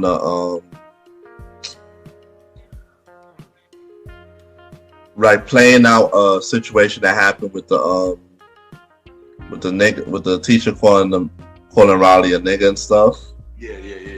And then there was another one with the fat boy. Oh, with the one that stole the car? Yeah, that was actually. Oh my god, because it was based off the real thing. I forgot. I felt like private or something. Yes. So when they started to do it all for that, it was like real thing, and it's like really crazy because like when they some of the stuff they predicted actually came true, like the whole when they had the Popeyes thing that happened like 3 years ago with the sandwiches. Yeah. Mm-hmm. I think that show in South Park was good for predicting shit. And in the Simpsons. It was. They also predicted BT with Tyler Perry as well. They did. But that was a big controversy. Yeah, that was a big controversy. Yeah, that was a big. Oh, and that's when Grandpa was the leading man for the shows. And yes, yeah. The Boondocks is a type of show that I can watch over and over again and never get tired of. So never get tired of it ever. But you know, Boondocks was supposed to get a reboot, like a revival, but they recently canceled it. They recently said, "Nah, not happening."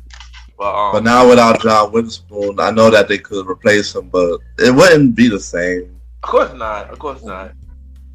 I don't know if they. And again, I'm a big person that not every show needs a reboot. I know things just need to just be left as is. Yeah, no, I agree. I mean, I know for Boondocks, I was curious about it though. And the thing about it, this was playing before John Witherspoon passed away though. So this was been playing for a very long time. But then they put a big damp once he did pass away and stuff like that.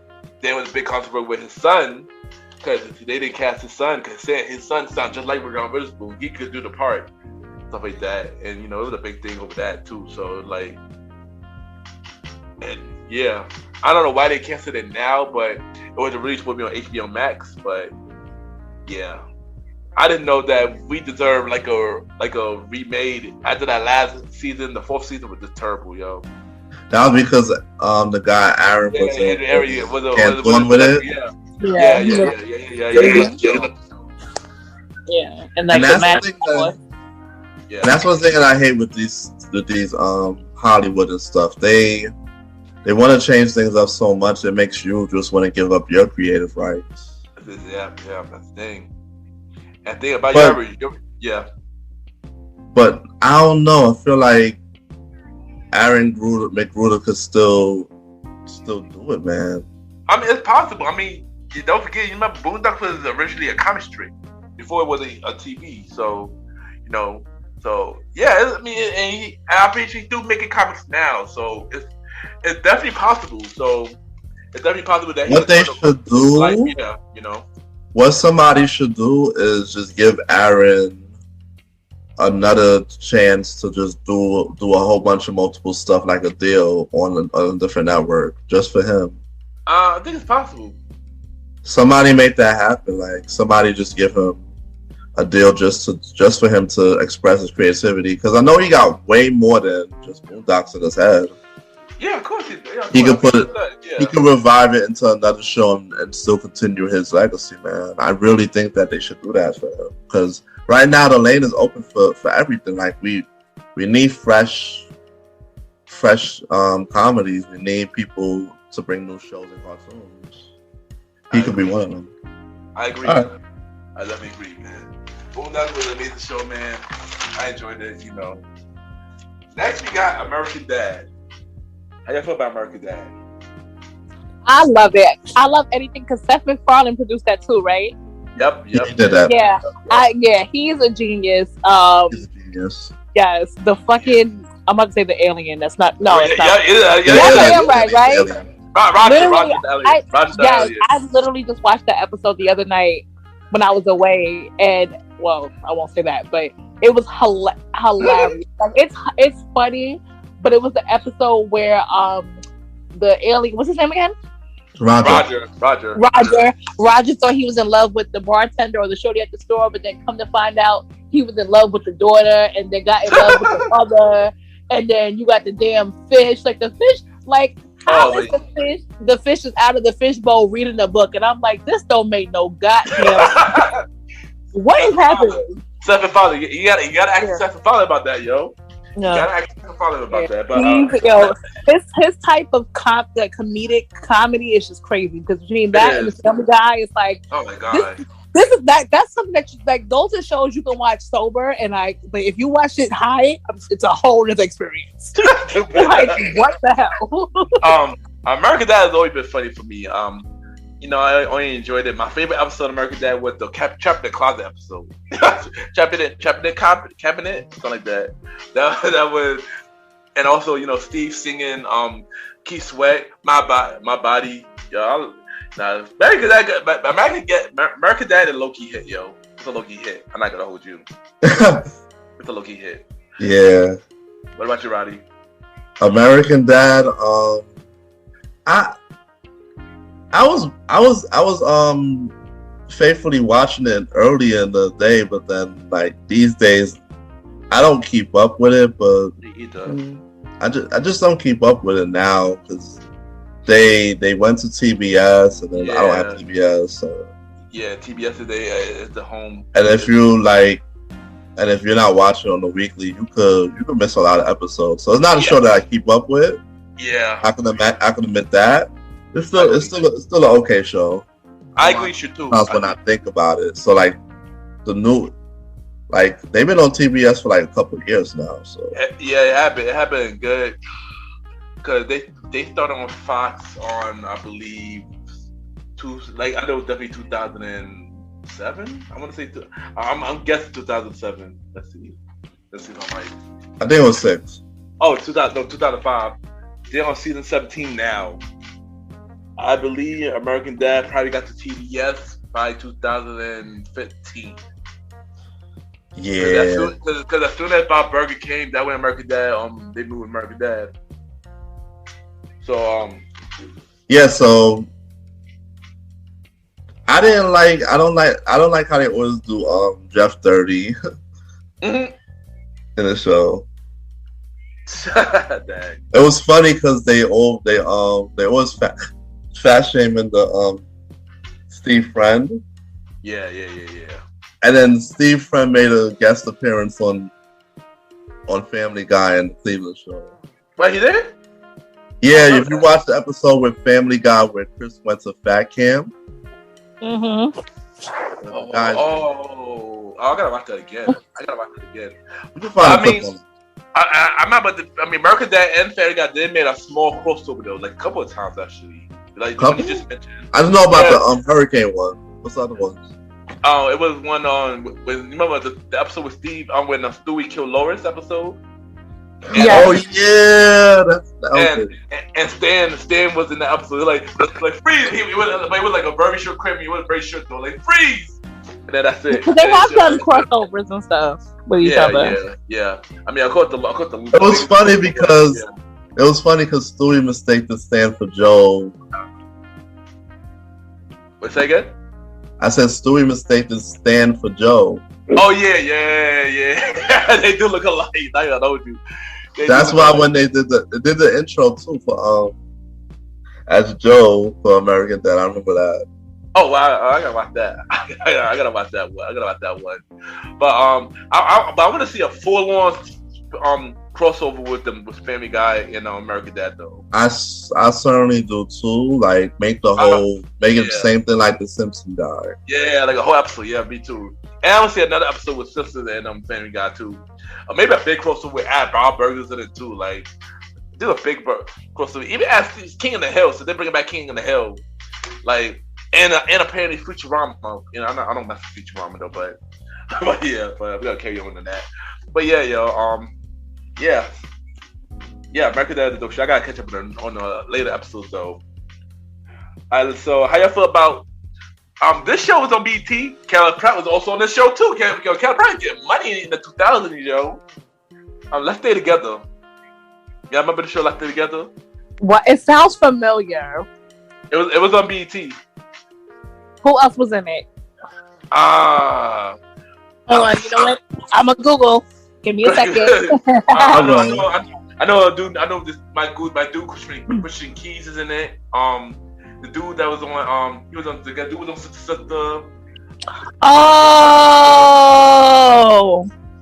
Oh, okay. Yes. Damn, I feel like. Do I remember the show? Hold on. It came on after the game. When the game went to BT, it came on right after the game. Oh yeah, and old boy from the Tyler Perry movies, Jack K was in it. He was in it. Yeah. The second Aunt Viv was in it. Yeah. There you go. Yeah, let's stay together. Yeah. Honestly, I don't even remember it like that, so I'm not even going to try to speak on something like that. We can talk about it. All right, Roddy, say what you got to say about Let's Stay Together? Let's Stay Together.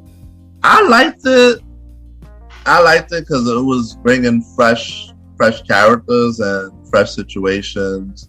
You know, the Kyla Pratt and the other girl being sisters and whatnot was the only thing that I vaguely remember the show because I don't think the show was on for too long. I think it got canceled, right? It did got canceled. It was on. I feel like it was on for like 3 or 4 seasons.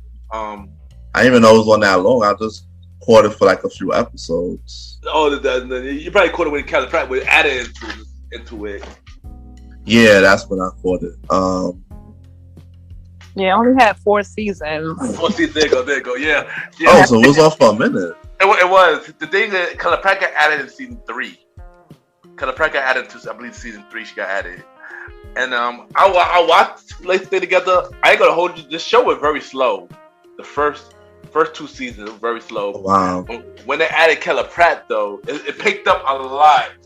It made it a lot more better. Made it more refreshing. It changed the show completely into something better. And I liked it. Let's Stay Together. Wow. Apparently, the main actor Burt Belasco, he played Charles. He passed away. Yeah, he did pass away. Yeah. Wow. 2020. Yeah. In November 2020, he passed away. Wow. Yeah, he did. Yeah, I remember that. I know about that. Yeah, he did pass away, man. It was a cool show, though. I liked it. It was a cool show, though. It was a cool. But show. It wasn't really hitting that much because a lot of people were really into it. Yeah, a lot of people didn't like it. A lot of people did not like it. I'm not gonna hold you. I remember a lot of people did not like it. But then people started watching a lot more when they added Kyla Pratt, though. And then it ended the season after, right? Yeah, end of season 4. Yeah, end of season 4. But yeah, I don't think it did like bad though. It ended in the clip though. But yeah. All right, next we got Entourage. Did y'all watch Entourage? It was on HBO, right? Yep. Did I have HBO around that time? I'm trying to think. That's what dictated about. I mean, shit. You watch the Sex of the City. Well, yeah, you're right. Yeah.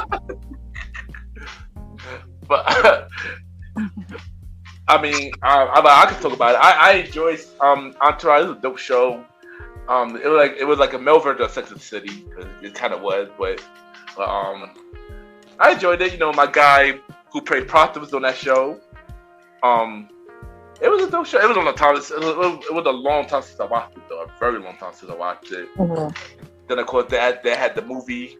Ronda Rousey. Oh yeah, I remember that. Yeah, it was a cool. I enjoyed Entourage though.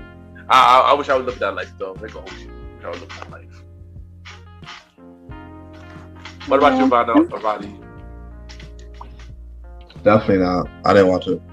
He said definitely not. It's crazy. Definitely not. Well, straight like that. Straight like that, Roddy. What about Roddy? You watched it? Or nah? No. It was produced by Mark Wahlberg. I didn't realize that. Yeah. Okay, I didn't realize that. Yeah, Mark Wahlberg. I forgot about that too. Mark Wahlberg. Yeah, another dope dynasty to be reckoned with, the Wahlberg family. But we'll say that.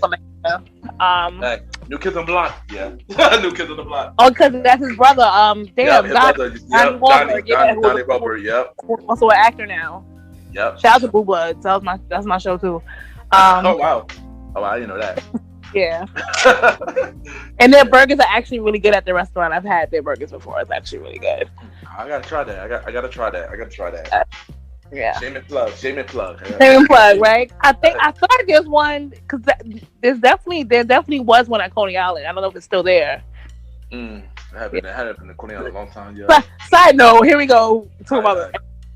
But yeah, so I mean, I feel like I've probably seen clips and stuff of it. But again, I don't think I watched it like that. I think I was focused on other things, but I wasn't watching it like that. No, but it was a dope show though. It had 8 seasons. I started watching it. I didn't have HBO like that until later. I started watching when it was on season 5. Mm-hmm. So that's why I started watching it. Yo, this is a good show. I keep hearing about it. You guys are like, yo, y'all watch Entourage. So, I'm gonna watch it because I got HBO now. And I watched it. Yo, I like this show. I'm like, wow, I can't watch it. I became a fan after that. But yeah, so Entourage, man. Would they have a revival? It might be possible, but who knows? Oh, they had a lot of cameos though. A lot, yeah. It's that type of show. It's a lot of cameos. I'm looking. So of course, Mark Wahlberg popped up. Mike Tyson, Steve Nash, T.I., David Spade, Bob Saget, R.I.P. Common, Warren Buffett. Kanye was on there. A lot of people. Kanye, Kid Cudi was on there. Oh, really? Yeah. Okay. Liam Neeson, Piers Moore. Okay. Maria Menounos. Okay. Mark Cuban. Okay. Yeah, it's mad people, yo. A lot of people, yo. A lot of people. Too much to name. Yeah, this is only some of their thing. I'm looking at it now. Facts. Yeah, check that shit. Entourage, man. I'm about to watch that now too. Thank you, Vanna. Now too. And that show is very, that show is very crazy. I ain't gonna hold you. That show is very crazy. I'm not gonna hold you. Next we got Modern Family. How you feel about Modern Family? I love that show. Oh my God. What's her name? Lord Jesus. I'm having the actress. Sofia Vergara. Yes. So yeah, that show is hilarious. It comes on USA now. So I have. It's over. The whole show's over. No, but it comes on USA. The reboot. Yeah, the reruns come on, and that show is hilarious. It is, yo. Is the little boy who was too grown for his own damn good. Love it though. I love it. Oh man, Modern Family. I didn't watch it when it was airing, but I did watch the reruns, like you said, when it come on USA and stuff like that. Yo, that show is very hilarious. Yo. Al Bundy's on there. Yes, and even like the way that, like the dynamics of the families and things they talk about and how they handle things. It's just love it. I agree, man. I love that show. I need to watch that too, cause I watched Modern Family, but I need to watch like a lot more episodes though. I like Modern Family. I like how they grew, the way they grew up too. Like, they started off like kids, and then they grew up on the later seasons. Like, I like stuff like that too. So, Modern Family is a dope show, man. All right, what about D2 Tyler Perry show, House of Pain and Meet the Browns? I love Meet the Browns. I love House of Pain. I am always here for Mr. Brown and his shenanigans. I'm here for the Payne family. Yeah, I love it. I feel like, I know like a lot of people give Tyler Perry a lot of like slack, but he's also a smart man. Very smart. He is. Very smart. Despite everyone's like, well, he always wants to dress as a woman, so on and so forth. But he's put a lot of people on for their careers. Definitely. And he also made an impact for the culture. Like, he was one of the first people to pay Taraji Hurst, like over 6 figures for her role when she wasn't making money like that. You know? Yeah. So I think people need to put more respect on his name, especially with his production company in Atlanta, his studio, not his studio and stuff. But yeah, I love it. It's a good laugh. It's again relatable to the culture, things that we discuss or make deal with a day to day, and it's just good, wholesome, shows. I enjoy House of Pain. I love House of Pain, man. When it was originally on UPN. Or my 9, I guess at the time. It was cool. It was weird how he did it at first. First he came up with a preseason. It was like 6 episodes. Then they came up with the main season, and that was like the good 5 seasons. Then they moved to. What's crazy? Hold on, I ain't done, Roddy. Then they moved to TNT, and then ended for that. But yeah, I love House of Pain. It's a dope show. Like Vanna said, it grew a lot of people's careers. Look at Lance Gross. Man. That dude grew, man. I'm gonna talk about Make the Browns a little later, but what you got, Roddy? Yeah, I've also the pilot. You can find the pilot episodes on YouTube, the UPN one. I came across it one day, and I realized that in that in that particular pilot, the one before TBS picked it up, they made CJ the son. Oh wow, I don't remember that. Wow. And Lance Gross wasn't even in that. Yeah, he wasn't. Right, he wasn't. They introduced him when TBS picked it up, and they changed up the whole scene, the house and everything. Mm-hmm. Yeah. So like, House of Pain is great. I love House of Pain. I still watch it up to now when I can. It was he did his thing, and now it's a little different because they have different storylines. They can't squeeze everybody in, so it makes the show feel a little off when you're watching it. Yeah, for those that don't know, House of Pain was revised, and now they back on BT with newer seasons. So they got their own season. Season 11 is coming back on March next month, sometime in March. Mm-hmm. And I knew it because the season finale was crazy, and I was like, what is happening? Oh my god, what is happening? Exactly, me too, yo. I was like, oh my god, what happened? I know Roddy. I don't think Roddy's seen the finale yet. I've seen the finale now. Oh, you listened? Okay, you listened. Okay. Oh, you have seen it, so you're okay. Good. Okay. I'm nervous. I feel like I'm about to be crying. I don't want to go through this. Yeah, yo. The ending was too crazy, son. I was like, yo, what? That cliffhanger. The way Tyler Perry does his shows with these cliffhangers. Yeah, he's the king of that. Yeah, thank you. Think about it. I agree. He's the king. He will have so much stuff happening at one time, so you don't know what the result will be back. You just have to watch, because you can think one thing is the total opposite when they come back.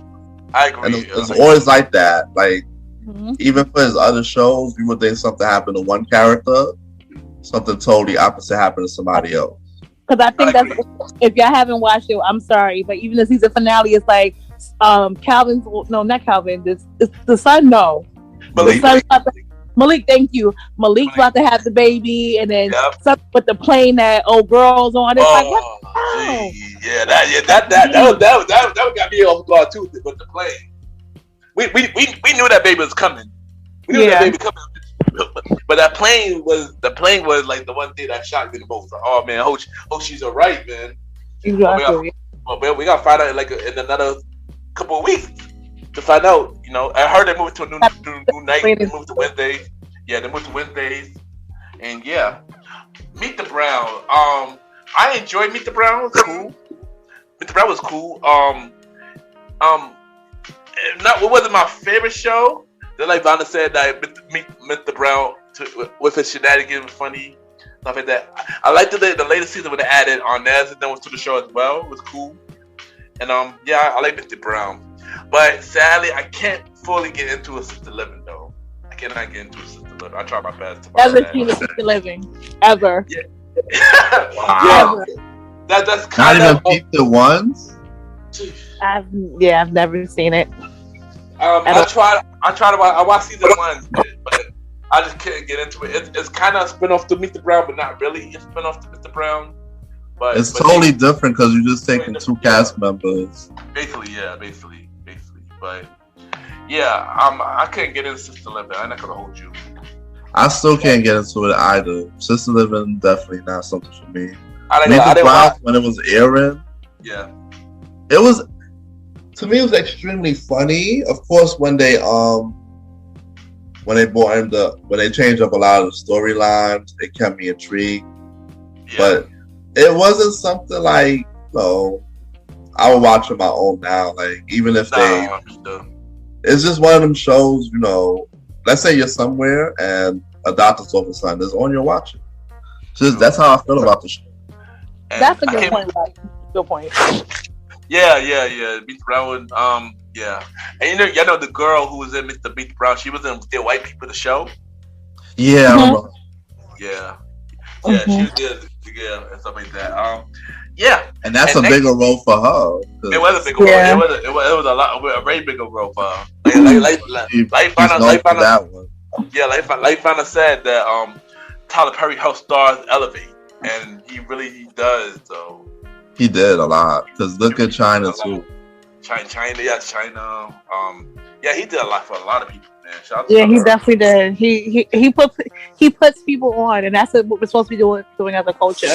Not only that, Agree. not only that, side note, in his movies, he kind of brought back people who we haven't seen in a long time in the movie realm. That's true. He has. Right. You're right about that. Because the girl, Kimberly Elise, she was in the first Diary of a Mad movie, and I didn't see her on TV for a long time. Mm-hmm. Yeah. Also, I think for Color Girls as well. Yeah, for Color Girls as well. Tyler Perry bringing us back. But you know what? Tyler Perry's also the king of making these crazy ass characters, and you hate them no matter what character they play. Like I the guy from Diary of a Mad Black Woman. It don't matter what movie he's in, I still hate him. I hate him. I don't care what character he is. He could be an angel. Nope. Nope. Yeah. What has his brother? Yes, yeah, and then you got Blair Underwood. Blair Underwood was in Medea Tony Reunion. Like, nah, you not girl. I don't care what you do. I hate you. Fact. Here's another one, man. Yeah, shout out to Tyler Perry though. That's killing it, man. Tyler Perry, bro. We need another series just like the Have-Nots. We need another. I agree. It needs to happen now too. I agree. Just make it happen and make it good. I agree. And the last show we got for the 2000s, because after we go to the 2010s, next show we got is Degrassi. Whatever it take. I know I can make it through. You ready to I would Degrassi, like to say man? that it was in that moment that I knew that I was gonna be in love with Aubrey Graham for the rest of my life. Oh gosh. And I want to shout my little cousin for putting me onto Degrassi. Shout out to he's like my little bro cousin, because I was just like, yo, what's the show that he's watching? Because he's not under this, and I'm like, yo, what the fuck? And then it's like a whole teenager soap opera and stuff. Oh man, Degrassi, yo. I remember when I first watched Degrassi, yo. I said this many times, and it was the episode where Manny, she wanted to get a makeover, and so she decided to come to school with a thong on. So one day I'm turning, I just got I got DirecTV, and we had like more channels there. I turned it, and I'm like, yo, what is this show? The freaking channel is there, girl, in a thong. I'm like, what is this show? And I started watching, like, yo, this show is dope. And that's when I first started watching Degrassi. That's Kobe T, Aubrey Graham, and Jimmy Brooks and stuff like that. The character spin on Emma. And I fell in love with that show. I gotta hold you. I fell in love with that show. Degrassi, man, legendary, man. I don't care. I love that show. I wish I was casted on that show. I ain't gonna hold you. I wish I was casted on that show. So. We all wish we could have been on that show. Fact show. Saturday, right? we might have to go to Canada though. Yeah. Right. And what's dope is, I think a couple years ago, like the whole crew, including Mr. Graham, got together and took a picture, and it was like, oh my god! Like, even though yes, he's Drake, he still knows where he came from. Fact, yes. He did a reunion on that his video for I'm a set. He brought the whole cast. Yeah. In that video, even Mr. Simpson, like, oh, that's Mr. Simpson, we did too. Oh, that's he, bro. Mr. Simpson acting a fool. That was so great, yo, just to see that happen, bro. It was, that Drake was able to do that. Yeah, that was dope. That was a dope moment. But Degrassi, man, legendary show. I love that show. Like I said, I watched all 14 seasons, even though 10 after 10 it was different. But I watched the whole. I was a fan of Degrassi, man. And yeah, What about you, Roddy? I was loving Degrassi, of course. Only for the seasons with the familiar cast. I didn't. After the familiar cast left, I dropped off. It didn't keep my interest. Yeah. It was good show. Either way, if you're still trying to watch it, it was like, they graduated, they left, and then there's a new cast, new class coming in. So it just lost interest. Yeah, some of them for who original cast was like college or they didn't doing like outside, but they doing the show, but they were doing like college stuff. So yeah, but I don't want to dive too much into Degrassi because later this season we're gonna do a whole episode about Degrassi. Oh wow! Yeah, we're gonna have an episode called The Old School Show Present the Highlight Degrassi later this season.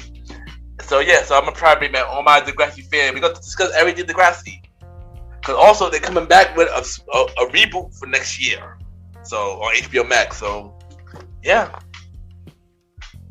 So yeah, we're gonna make sure you tag Drake under this episode. Tell my bae I love him. Baby, I love you. Drake, apparently she loved you, so yeah. I love you. I loved you since even when you was in a wheelchair. I loved you. I know everybody do hate Rick to that day, so everybody do hate Rick to this day, yo. Oh, absolutely. We need to get his ass beat. Gee, that moment, man, was just crazy, son. I'm not gonna hold you. That moment was just crazy, son. You know what? It's crazy, and it's also honestly, it's real life. It is, yeah. And I say that just because, like, you guys know what I do for a living. So it was like when I watched it, it was like, okay, but then stuff was going on, and I'm like, wow, this is really life. You know, this is real shit. Yeah. So. Literally, everything that happened, man, that's so crazy. But like I said, we're gonna dive more into that. We're talk about this Degrassi episode. Hopefully, bring Vanna back for this episode as well. Cause I'm trying to bring all my Degrassi fans, man. Who are the fans? All Degrassi fans stands up. Yes, Degrassi, definitely. So we're gonna dive into 2010s, y'all. And we got a few shows for the 2010s, and we're gonna end it. So first, we're gonna start off with the longest show for the 2020 era, for the 2000 era, The Big Bang Theory. Have y'all watched The Big Bang Theory? I'll be back because I've seen clips of it, but I've never really watched it. So, I'm not gonna lie. I didn't fully watch it like that, but I know about it though. Like I know that the girl from Blossom was in it. I know that they had a prequel called Young Shelton. I like you. I did watch clips of it, but when I do get a chance to watch the show, I didn't watch it faithfully, but when I do sit down and watch it, it is funny. It is a funny show though. I'm not gonna hold you. It is a funny show though. Something like how that 70s show. I feel like it's a geeky version of that 70s show. That's how I feel. And Blossom is in it, right? Is that Blossom? Yeah, it is. Right, I didn't realize in real life she's a neuroscience scientist in real life. Yes. I was like, wow. She killing it, son. She came a long way. She the host of Jeopardy too. Yeah, she came a long way. And then she has a show, like a new show with Kyla Pratt's in it. Yeah, exactly. It's like Cat Diner or something, Cat Cafe or something like that. Call me Cat. Yes. I found out. Call me Cat on Fox. I told you about it the other day, Roddy. That's the show I talk about. Alright, cool. I'm gonna check that. Yeah, I saw an episode. I'm like, yo, I saw this by accident. I'm like, yo, this show kind of cool. I'm gonna watch it. Yeah, yo, like she getting that bag, yo. She getting that bag, but I got facts, yo. And she the host of Jeopardy. Like, yo, like, she's Louise, man. Shout out to her, man. Because Jeopardy, they film a lot of episodes at once. Yeah, at once. Yeah, true. So then they'll have somebody there for like a whole week, but they film like the 20 episodes. Boom. Yeah. That's true. She's killing it. And I gotta check out that Call Me Cat on watch more episodes of it because when I watched it, it was a cool show. You know, once again, shout out to Kyla Pratt again too. Like getting that bag, man. She's Louise. But now we're gonna talk about the Ish universe, the Ish universe. You know, Black-ish, grown-ish, and mixed-ish. So how you feel about Black-ish, of course? We'll start with that. I love Black-ish. I love Tracy Ellis Ross, Anthony Anderson. Yeah. Amazing actors. The whole cast is just amazing, and just a great show. I feel like they were able to attack and speak about real, again, all these shows do, but I definitely feel like the climate that we're in since the show's been on and all three spinoffs, they've been able to, you know, take issues, real life things, and have those uncomfortable conversations, but not lose, you know, their essence and their viewers. I gotta say, this was the one show that reminded me of the Cosby Show in a very long time. Like, Ish was an amazing show. Like, you know, like I said, the cast was amazing. Anthony Anderson, Tracy Ellis Ross, Jennifer Lewis, the funny Jennifer Lewis, man. I mean, Jennifer Lawrence, my bad. Lauren The Fishburne. godmother of Hollywood. Yes, Okay. yes. Hilarious. I love her show. She's hilarious, yo. Everybody in the cast is funny, man. Yeah, I love the show. I love Blackish, man. I love Blackish. Roddy. Blackish is a cool show. I don't watch it faithfully like every week or something, but I do watch it. I do watch when I got time to remember. It was good to see. Of course, Anthony Anderson is always funny, no matter what he's on. That's true. So with him narrating the show and stuff like that, it's just fun. And Tracy Ellis Ross, another really good combo. Like it's crazy that they there was an article floating around that they didn't like each other for a couple of years, and they had I heard that too. That's crazy. I'm like, wait a minute, y'all in his show together. How y'all gotta work together? How is that possible? Facts, yo. Because it definitely didn't show. It definitely didn't show on screen. So that's crazy, yo. That's crazy that they you can tell that work because they got good chemistry because they didn't like each other for a very long time, but that didn't show on screen. Like, you know, that's crazy, man. And Blackish, man, I'm mad ABC ended it because the show was not supposed to end. ABC decided to end it. The show was not supposed to end at 8. Andy Anderson said this on Power 5 that he said that this was not their choice to end the show. This was ABC choice. So if they were to move to Netflix or Hulu, they could continue the show if they wanted to, basically. Wow. That's crazy. Yeah, and plus, because originally Kendra Barris didn't want to do ABC no more, so he didn't want to work with ABC no more. So that way he got to deal with Netflix. So I guess he might move all those shows to Netflix and stuff like that. That's why ABC canceled Mixed-ish because of Kendra. And they had to keep Blackish because that's one of their popular shows. So you can't just cancel Blackish, you know. And like then Grownish is on another network, right? Yeah, like, Grownish is on Freeform. Freeform. I'm gonna say ABC Family. Freeform, yes. Which is still owned by ABC though, but yeah. So technically they're still with ABC, but it's on ABC other family channel. But they could have moved it and kept it going to Freeform, no? Still, when you think about it, Freeform is ABC as well. It's just another brand. Yeah, so it wouldn't. Wasn't it called something else though? ABC Family. Yeah, it was ABC Family, right? It was ABC Family. It was another shit. They changed so many times. They changed their name so many times, yo. I can't keep count, man. They changed their name so many times. I can't keep count. But they changed their name more than Prince. Like. But Mixed-ish. I like Mixed-ish too. They tried to give you that different world feel to the show. Mm-hmm. You know, how the atmosphere and stuff like that. I enjoy the cast with Mixed-ish. You know, we got wasn't it the main girl, Quincy Jones' daughter? No, right? What's that again? The main actress that wasn't she Quincy Jones' daughter? No, hold on. Let me double check. Oh no, I don't know. Tika on Mixed-ish? No, it was Tika something, right? I'm thinking about somebody else then. I'm talking about Grownish. I'm talking about Grownish right now. Oh, Grownish. Yeah. Okay, so I'm talking about. Okay.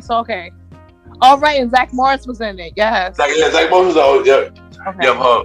We gonna get to mixtures, but that's so much ish. Okay. Grownish.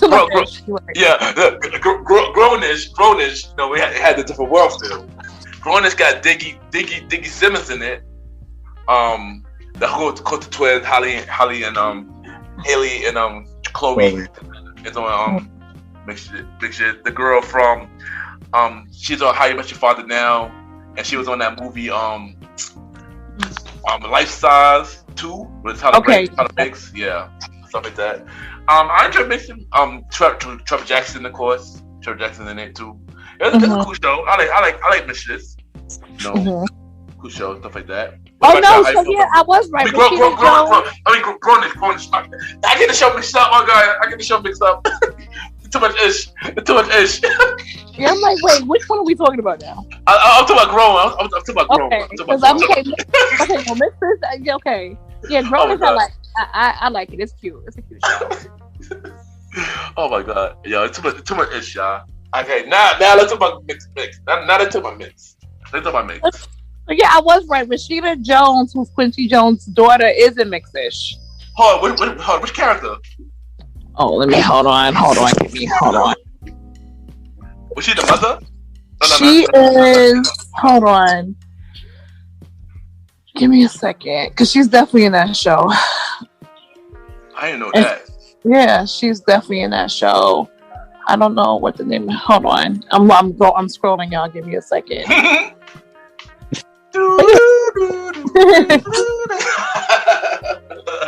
had to do that.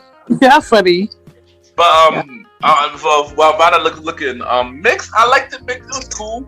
I wish they didn't cancel it because I feel like it was more to the story. It could have lasted a lot more. So yeah, I'm going when she did play the mother, because I'm trying to get the name of her actual character that she played, but she definitely is in that show. Rashida Jones. Yeah. Rashida Jones. I don't know. Rainbow Johnson. It's the daughter. Okay, She's yeah. The daughter. That's the daughter. That's young Rainbow. That's young Rainbow. That's young Rainbow. But yeah, I enjoy Mix-ish though. How y'all feel about Mix-ish? Mix-ish? Yeah. I wanted to see it feel like it had potential. I wanted to see it go on for a while. Me too, yeah. Like, only because I was starting to get into it. It was different because, you got the white father and the black mother, and it was touching on a lot of different stuff. I agree, yeah. Like, it really only had like a few episodes, right? 2 seasons. Oh, so I could probably catch up on Hulu, right? Yeah, it's on Hulu. Yeah, it's on Hulu. I'm upset that ABC canceled it, but maybe they canceled it so they could move it so Kendra could move it to Netflix. So maybe it might get more season. Maybe they may get another season. I hope so. But that show I was intrigued by it. I was interested in it all because it was the backstory of Rainbow and me too. Yeah, me too. So it did draw my interest when it came out. Yeah, I feel like it could have definitely had more seasons. I mean, this is one of those shows that you can have many seasons for. And it was needed because the topics they were talking about was definitely hitting home and definitely different. And they could have did a lot with it. I agree. I agree, yo. I agree. And what about you, Vanna? Yeah, again, I watched, I think maybe like an episode or 2. But like y'all said, I feel like they should have kept it on longer. Hopefully, with this move, if they do go to Netflix, then, it will maybe get revived, but we don't know. Yeah. But it was cute.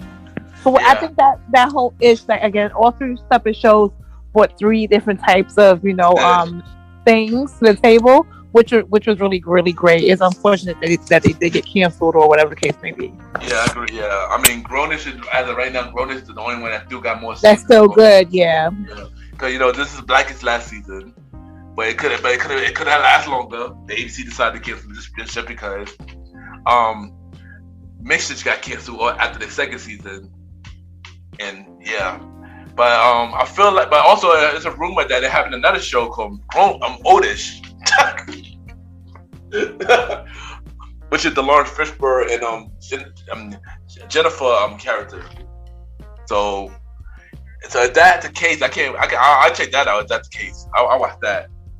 The Oldish. But yeah, you don't want to make one called Brokish. Brokish? Like, that's a little relatable. Brokish, no. That could. I mean, that could be. I got a storyline for that. That could be when Junior married his girlfriend. He moved into a new house, and they end up broke, trying to find their way back up. I can see that happening. Yeah, Kendra, hire me. So I come help me write it. Write the script. Oh man!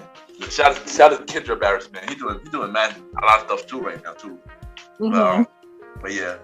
Next we got Vanna's favorite show right now. Bob Burger. I love Bob Burger. Yo. Another show that you can enjoy whether you're sober or not sober. It's amazing. It's hilarious. like Louise. Then you got the sister with the dance who's in love with old boy across the street. Then you got Jean. The mother is oh my god! Like I think the first episode, I don't know how I even stumbled upon Bob's Burgers, but I think the first episode I saw was the one where they said that Bob's meat was human remains from the funeral home next door and shit. I was like, yo, what the fuck? I was like, what the hell? But oh my god, I absolutely love Bob's Burgers because he didn't do no wrong in my eyes. Like I'm so here for it. Okay, I ain't gonna hold you. I love Bob Burgers too. Bob Burgers is a hilarious show. I haven't watched it in a while because I lost a lot of track of it. I know I can catch up on Hulu, but Bob Burgers is a low key hit. Like I said about Burger Dad, Bob Burgers also that same character is a low key hit. Always make me laugh every time I watch Louise is my favorite character. This show is very funny, man. I love that show, man. What about you, Roddy? Tina, that's the other sister's name. Tina with her little yeah, Tina. Right. That's what I meant. I think that's what I meant. I meant Tina. That's what I meant. Yes, and then even the episode, sorry, Roddy, where Bob is Tina's birthday, and they wanted to throw her a 316, so he became an Uber driver at night, and then he had prostitutes in the car. Yo, I'm telling y'all need to watch Bob's Burgers. I gotta watch it a lot more. I gotta watch Bob's Burgers a lot more. What about you, Roddy? Not my favorite show, but of course I watch it every now and then. It's okay to me. That's not my favorite show. And as I mentioned last episode, Bob Burgers getting a movie. They got a movie coming out, I believe. Wow, that's gonna be dope. I believe in June. Like I said last episode, Bob Burgers getting a movie, but Family Guy haven't got a movie yet. Like what's going on? Like Family Guy should have been had a movie. So I ain't gonna hold you. But happy for Bob Burgers. That's dope for them. Congrats to them. Who created Bob Burgers? Because I know it's not Stephen Fowler. I wish it was Stephen Fowler. Right? Let me see. Let's see. Bob's Burgers. I feel like they got consistent. I don't know. His name is Lauren Bunkshar. Hold on. Let me see. Yeah. Is he new to the game? Because I never heard nothing else from this person. I don't know. I'm trying to see if I recognize his face. I don't know. Oh shit! Wait, no. The character designer Dave Creek, he died. That sucks. That's horrible. There you go. Sorry, but yeah. So his name is Lauren Buchar. And so yeah, and now Bob's Burgers. Wow, it's already in his 10th season. 10th season already? Already? Came out 2012. Tag. I didn't even know it was not that long, bro. Me either. Hey, time's flying, man. Shout out to Lauren Bunker. Yeah, I was trying to pronounce it, and I can't. Lauren Bunker, man. You made an amazing show, man. And then congrats on the movie. Congrats on the movie that's coming out too. Doing big things. It's gonna do well. Yeah, man. Now, next show is one of the most controversial shows that was on NBC until they canceled it. The Carmichael Show. Have y'all watched the Carmichael Show? Nope. Oh boy. That's Vanna, man. You missing out, yo. You missing out, girl. You gotta watch the Carmichael Show. That show is very controversial. It's a good show. It's a good show too. It's so real, man. It's so real, and NBC cannot handle it, so they decided to cancel it. Like, come on, man. Like, that's NBC's biggest mistake, yo. It's canceling that show. That show is dope. It was on Jared Carmichael was on the show. Red was on the show. What's the girl name? Dang, what's her name? Tiffany Harris. Tiffany Harris on the show.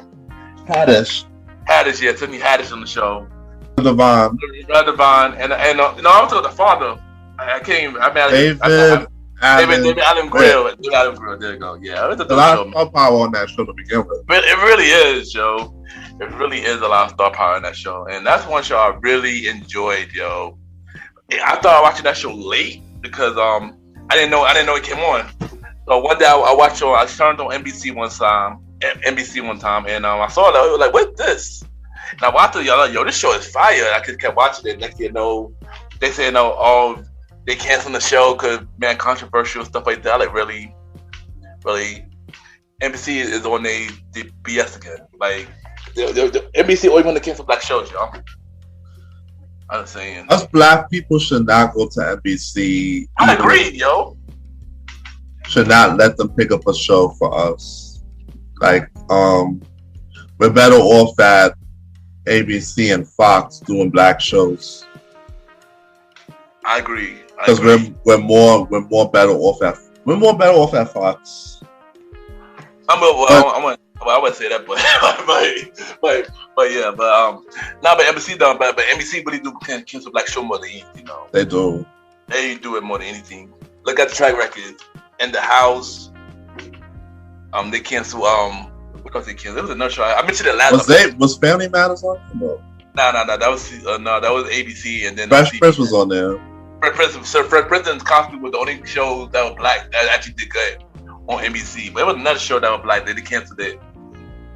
Also, the next show we talk about, the next show they canceled too. But this show should never got canceled though, at all. This show should never got canceled. And Vanna, you need to watch the show. Watch it on Hulu. You gotta watch the show, the Carmichael Show. All right, so maybe I got Hulu. So maybe that'll be my homework tonight. Yeah, that's your homework. And then I want you to hit me back. And say, yo, Ken, I want you to tell me how you like the show, cause. Hey, I got you. I want to talk now. Yeah, the thing I was just about to say you, Roddy. Say what you got to say, Roddy. This show definitely was controversial. It had touched on some real life issues that was going on. Like, if it was possible for Gerard Carmichael to still go on, all the stuff that happened in 2020 and 2021 would have been brought to light through his writing on that show. And it was a show I wish they didn't cancel. I wish they still could bring it back somehow, pick it up somewhere, because it has the elements of a hit. It did.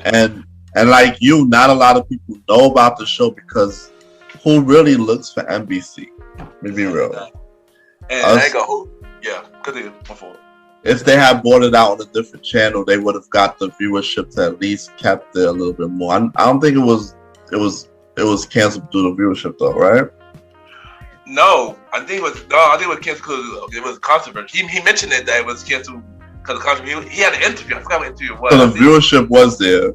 Viewership was there. It was doing really good. It was doing really good. Okay, so if it's possible, even if they bring it to like BT Plus or OWN or something, somebody do it. Yeah, like I said, man, NBC, man, they canceled it. The House, they canceled Different World. That's the show. I forgot to mention Different World. They canceled the Carmichael Show, and they canceled Marlon, which we talk about next. But I feel like they could have picked this up somewhere else though. They definitely could have picked this up somewhere else. I was curious, like you said, Roddy. I was curious to see what they're gonna do with the pandemic, how he gonna address the pandemic and stuff like that. I feel like he could address it during that show. That would have been fire. Yeah. How you would address that and stuff like that. That would have been fire. Especially because they did an episode that was spoof of. I think it was like was it George Floyd or the one that said I can't breathe. I forgot his name. Yeah. No, you're right. No, Eric Garner. Eric Garner, right? They did a spoof of that. So seeing what they did with some of the controversial stuff that was happening to us, he could have killed it with the more recent stuff like the pandemic and the police stuff going on now. It had potential to be great, man. I just wish that even if it's not the Carmichael Show, he could flip it into something else. I hope. I agree, and but of course, he was so frustrated by the fact that they did that to him. So. Yeah. It's interesting because as I listen to y'all talk about this, I'm like, wow, you're saying that it's so controversial or whatever, but yet we still have shows, and I enjoy these shows, but we have like the shows like the South Parks and the Family Guy. Ella. There we go. Well, you know the reason why. You know the reason why they get a pass. We're not gonna wake that. We ain't gonna wake the fuck up. I don't know. We know why. You know why they get a pass. So we have an all black cast. Exactly. There you go. Exactly. And I worry about Grand Crew because that's on NBC and that's doing really good. But they could cancel that show any minute too. Oh man, why did they go to NBC? I don't know, man. I don't know. Don't learn. Yeah, I know, son. I know, man. But the next show, man, that also got canceled by NBC. The Marlon show, Richard Marlon Wade show. I love that show. Yo, I found that show I found it hilarious. I really, really, really, really did. Really, really, really, really did. I loved it. I was mad that they canceled it, but I believe it's on Netflix now. It is on Netflix, yeah. I think, but it's not new episode, but it is on Netflix though. Maybe Netflix will pick it up. But I enjoyed the Marlon show. My only issue with the Marlon show, I wish they had a better storyline. But other than that, it was a good show though. I enjoyed it. I think with the storyline was a little better, but that's it. What about you, Roddy? Marlon. That was a good show. I enjoy Marlon. It was funny because I'm a big fan of Marlon Williams anyway. Marlon Wayans anyway. So, yeah. And of course, what you had Essence being a wife. Yeah, Essence the wife. Yep. It was a hit. It was a great show. I enjoyed it. I watched it faithfully until it got canceled. Yeah, I watched it too. I think that was based on ratings though, but I think that was based on ratings. And it's crazy because right after Carmaker show got canceled, Marlon they put Marlon on their next, which is crazy. Wow. Yeah, I'm dead serious. Literally, like right after Carmaker got canceled, Marlon was like they put Marlon on that show, like time slot next. Like NBC, man, NBC, yeah, NBC, man, yeah. Y'all be playing games, I swear, man. Y'all be playing games. NBC is not for us. Not for us. It's not for us, man. Next, we got Insecure. How you feel about Insecure? You asked about Insecure? Yep, Insecure. Yes, It's too soon to talk about it. I'm still grieving the fact that it's over. True. I mean, Insecure did come out in the 2010, so we gotta talk about it. But again, I loved it. Shout out to Issa Rae, Black Girl Magic at its finest. Definitely. Shout out to siphon ass Lawrence. Shit. Yeah. Jay Ellis. Yes. No, that's Lawrence. Jay Ellis. That's Lawrence. I know. That boy's name is Lawrence. It's not Jay Ellis. Stupid.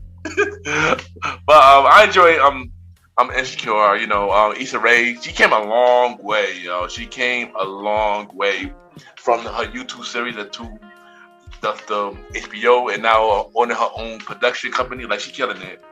Insecure was a dope show. I feel like I enjoyed it. The cast was dope. I enjoyed it. I've always been a fan of that show, man. I watch it every week. I am sad that it's going. I feel like she never ended at 5, but it was her choice. So it was her choice. So yeah. Yeah. What about you, Roddy? You watch Insecure?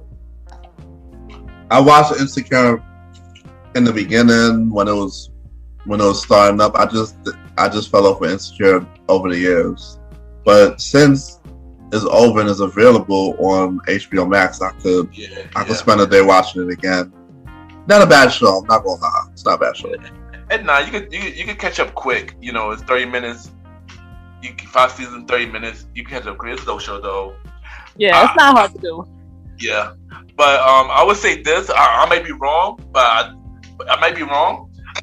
The finale gave me one of the castmen might get a spinoff. I might be wrong though, but do you feel that way, Vanna? I'm gonna go like with spades, as strong possible. And which character you think who would possibly get a spinoff? If you had to choose. I would be surprised if Molly got a spinoff. Possibly. Who do you think? I'm gonna say Molly or Kelly. Mm-hmm. And even Kelly, like she's in her professional career, she's come a long way too. Like She was a writer on another that show was genius, and it was crafted, and it had some amazing people working on it as well. So, but yeah, I think it might be Molly, possibly. She finally got her happily ever after and stuff. So I loved it. That's true. And I agree. That was dope. Everybody got the happy ever after. That was dope. Yeah, I enjoyed it. Hopefully we get spent on Asa. Shout out to you. You're killing it. All right, next we got Girl Meet World. How you feel about Girl Meet World? Didn't watch it, so I'm gonna go on mute. I mean, we spoke about a little about this last episode. I wasn't the biggest fan of it. I watched it when it was the nostalgic feel, when it run by Sean Hunter and every other cast member from the Boy Meet World series. I didn't watch this faithfully because, like I said last episode, Disney made this too Disney related, too cheesy for me. And like I always say, like when we do a week, it's not meant for us, it's not meant for our generation. So yeah, I could, what about you, Roddy? I'm the same way. I didn't watch the episodes faithfully. I didn't watch it in order in any matter.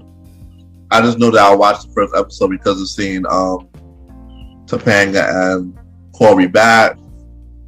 But when I realized that the show really revolved around the daughter and her friend, I was like, nah, let me exit stage left until they started to show previews and announcements that they was bringing reunions for certain episodes, and that drew me to those particular episodes. And it was just great to see everybody back in the element. So that's how I feel about the show. It just was only there for nostalgic feel to see the old characters come back. I feel you.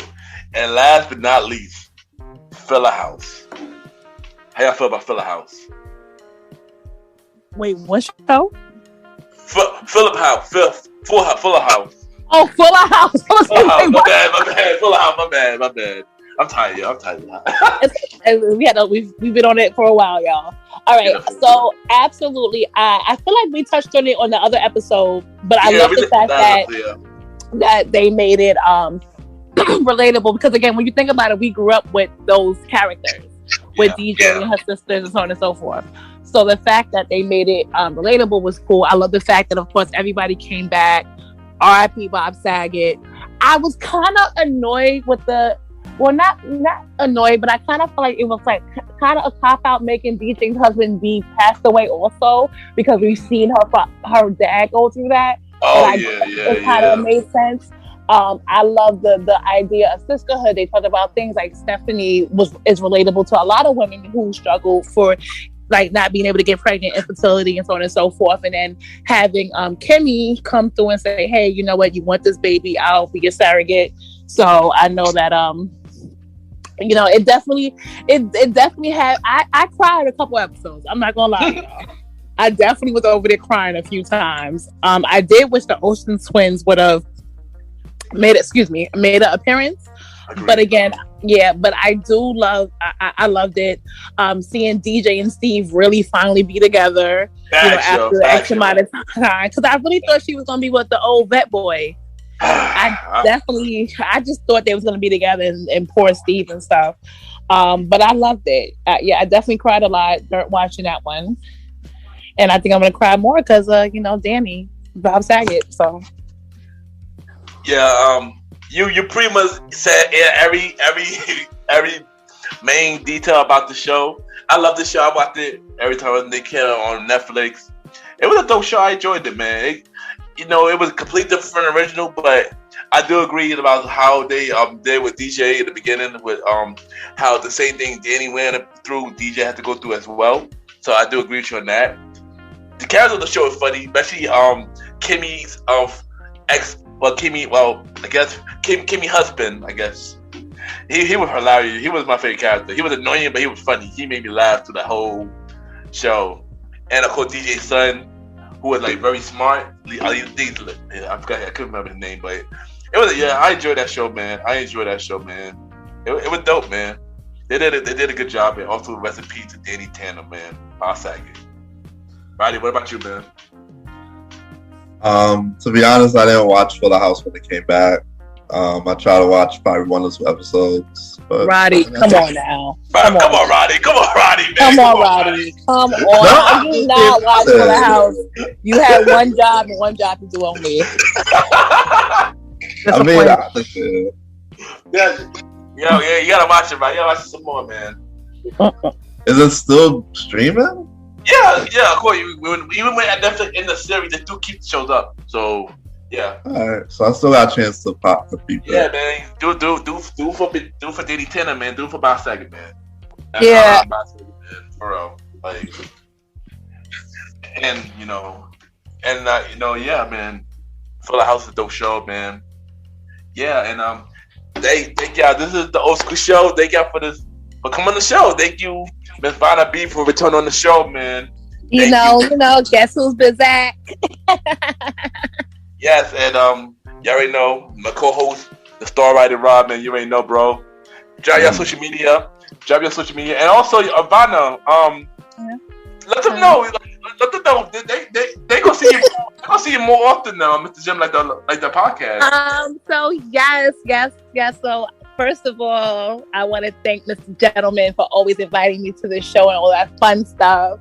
But if you haven't heard the special announcements, your girl Miss Vanna Bee will be the co-host for our date night talks starting up in April, and so we're gonna have so many topics and laughs, shenanigans. You might want to have a bottle of wine. You might want to drink whatever you want to indulge in. We are here for it. So this is your girl Vanna Bee date night talks with myself and Mr. Ken the Gentleman, coming soon, straight. Yes, there you go. Mr. Gentleman, like the present date night talk podcast, myself and Miss Vanna Bee, April 21st, and every Thursday after that. Yeah, look it out for. I'm looking forward to the journey. It's gonna be a really fun show.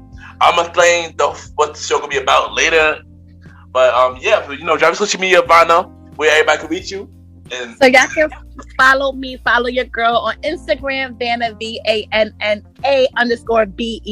Again, Vanna VANNA_BEE. Don't ask where I got the name from. It's a long story. And then, again, tap in with us once our show drops. Hit the DMs with your questions, topics, whatever. I'm here for it. It's gonna be a blast in the glass. Yes, and you already know the bros, the star Roddy Rod. And y'all can see him. Yeah, y'all not tired of hearing us talk. Y'all can check us out on the Premium Podcast. But bro, drop your social media, man. You already know. You can just follow me at the star Roddy Rod. I'm not gonna tell you how to spell the star, but Roddy Rod is RODDYROD. Right now, catch me on my podcast tour. Chopping it up with these other podcasters. They ask the questions, I just answer. So we're going to talk about everything or anything they want to talk about under the sun. So follow the page, and people, when I drop my guest appearances, they're going to be very fire. Trust and believe. All right, there you go. And y'all can catch me, myself, and y'all can catch myself and the Star Roddy Rod every 4th or 5th Sunday on Mr. Gentleman, like the podcast presents the old school show, and we be right back. Straight.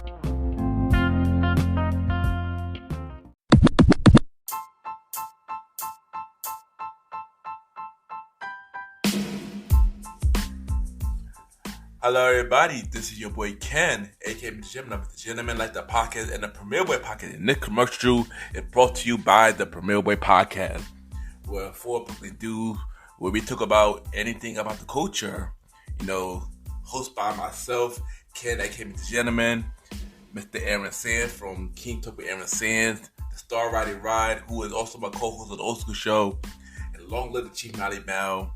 And we talk many topics from politics, music, sex, love, relationships, and many more. And also every topic that's going on in the news right now.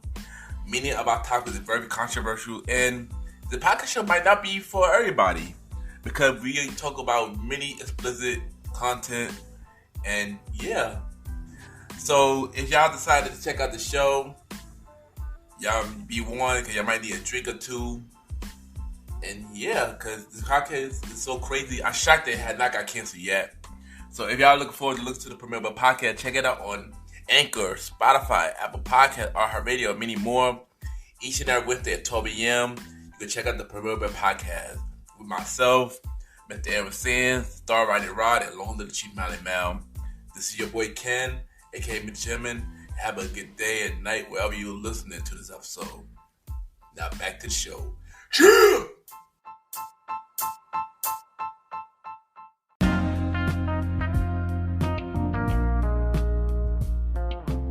I just want to take the time to thank you everybody for listening to the latest episode of MrGentleman Lifestyle Pocket presents the Old School Show. Y'all already know the Old School Show every 4th or 5th Sunday at 12 a.m. with myself and the Star Roddy Rod. Y'all already know. And thank you to my returning guest, Miss Vanna Bee, for returning on the show. You already know it's always a good time when you're on the show. And y'all can look out for her April 21st. And every Thursday, yes, MrGentleman Like That Podcast got a new night, 2 nights a week, starting April 21st, and every Thursday after that, MrGentleman Like That Podcast presents Date Night Talk Pocket with myself and Miss Vanna V, April 21st, and every Thursday after that.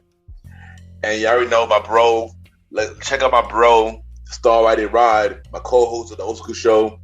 Look him out on his podcast tour right now. He'll be going on many podcast shows. And yeah, check out his many interviews he got coming up. Also, check us out on the Premier Boy Pocket with myself, Mr. Aaron Sands, Star Roddy Rod, and Long Little Chief Mally Mal. Each and every Wednesday at 12 a.m. The Premier Boy Pocket, new episode of the Premier Boy Podcast out now. And you already know where I'm at every Sunday, MrGentleman Like That Podcast. We on Anchor, Apple Podcasts, iHeartRadio, Amazon Music, Good Pods, and many more. We are not on Spotify at the moment, but once we're back on the platform, I will let y'all know. Y'all can rate the show. Rate MrGentleman Like That Podcast on Apple Podcasts, Good Pods, and Pod Chaser. Yeah. MrGentleman Like That Podcast presents the Old School Show with myself and the Star Roddy Rod every 4th or 5th Sunday at 12 a.m. MrGentleman Like That Pocket presents a conversation about music pocket every 1st Sunday at 12 a.m. And MrGentleman Like That Pocket presents Date Night Talk Pocket with myself and Miss Vanna Bee, April 21st, and every Thursday after that. Yeah, look out for the spin-off series dropping real soon. Y'all can add me on Good Pods. Ken MrGentleman on Good Pods. Good Pods is an amazing platform where they cater to many independent podcasters. You can listen to everybody's show, discover new podcasters. You can get on the charts, rate each other's show, and many more. MrGentleman Like That Podcast currently on number 2. We was in number 1 a couple weeks ago, but we dropped to number 2. Get us back to number 1, social society and culture, and get us to the top 10 in the top 100 charts. So yeah. Support MrGentleman Like the Podcast. Continue to rate, 5-star rating. And yes, show love, y'all. It would means a lot if y'all show love. If y'all would be a guest on MrGentleman Like the Podcast and all the spin-off shows, the Old School Show, a conversation about music and date night talk, DM me on IG, Ken_MrGentleman. I repeat, Ken, Ken _Mr. MR Gentleman, GENTLELAN. Or y'all can email me a bio about yourself and everything that you do to my email. KenYPGENT@gmail.com. Let me repeat that. KenYPGENT@gmail.com. And we can set something up, guys. Do currently look for guests for all the shows at the moment. And yeah, the website will be relaunching in March, y'all. We are really working on rebuilding a whole new website. We got 2 websites in the way. I bring back the old website, but I also working on official MrGentleman Like the Pocket website right now. It's in the work right now, but it should be ready in March, so look out for it. And also support me, y'all. Support the MrGentleman Like the store. The merch store is finally out. We got the new collection every Wednesday. I post new designs. Support me, y'all, on TeePublic, y'all. The information is on the show notes. Support me, support the brand, man. If y'all really a fan of the show, buy the brand, buy the merch, y'all. it would be really appreciate y'all do that. And once again, thank y'all for tuning into this latest episode of Mr. Gentleman, Like the Pocket Presents, the old school show. Have a good day or night wherever you're listening to this.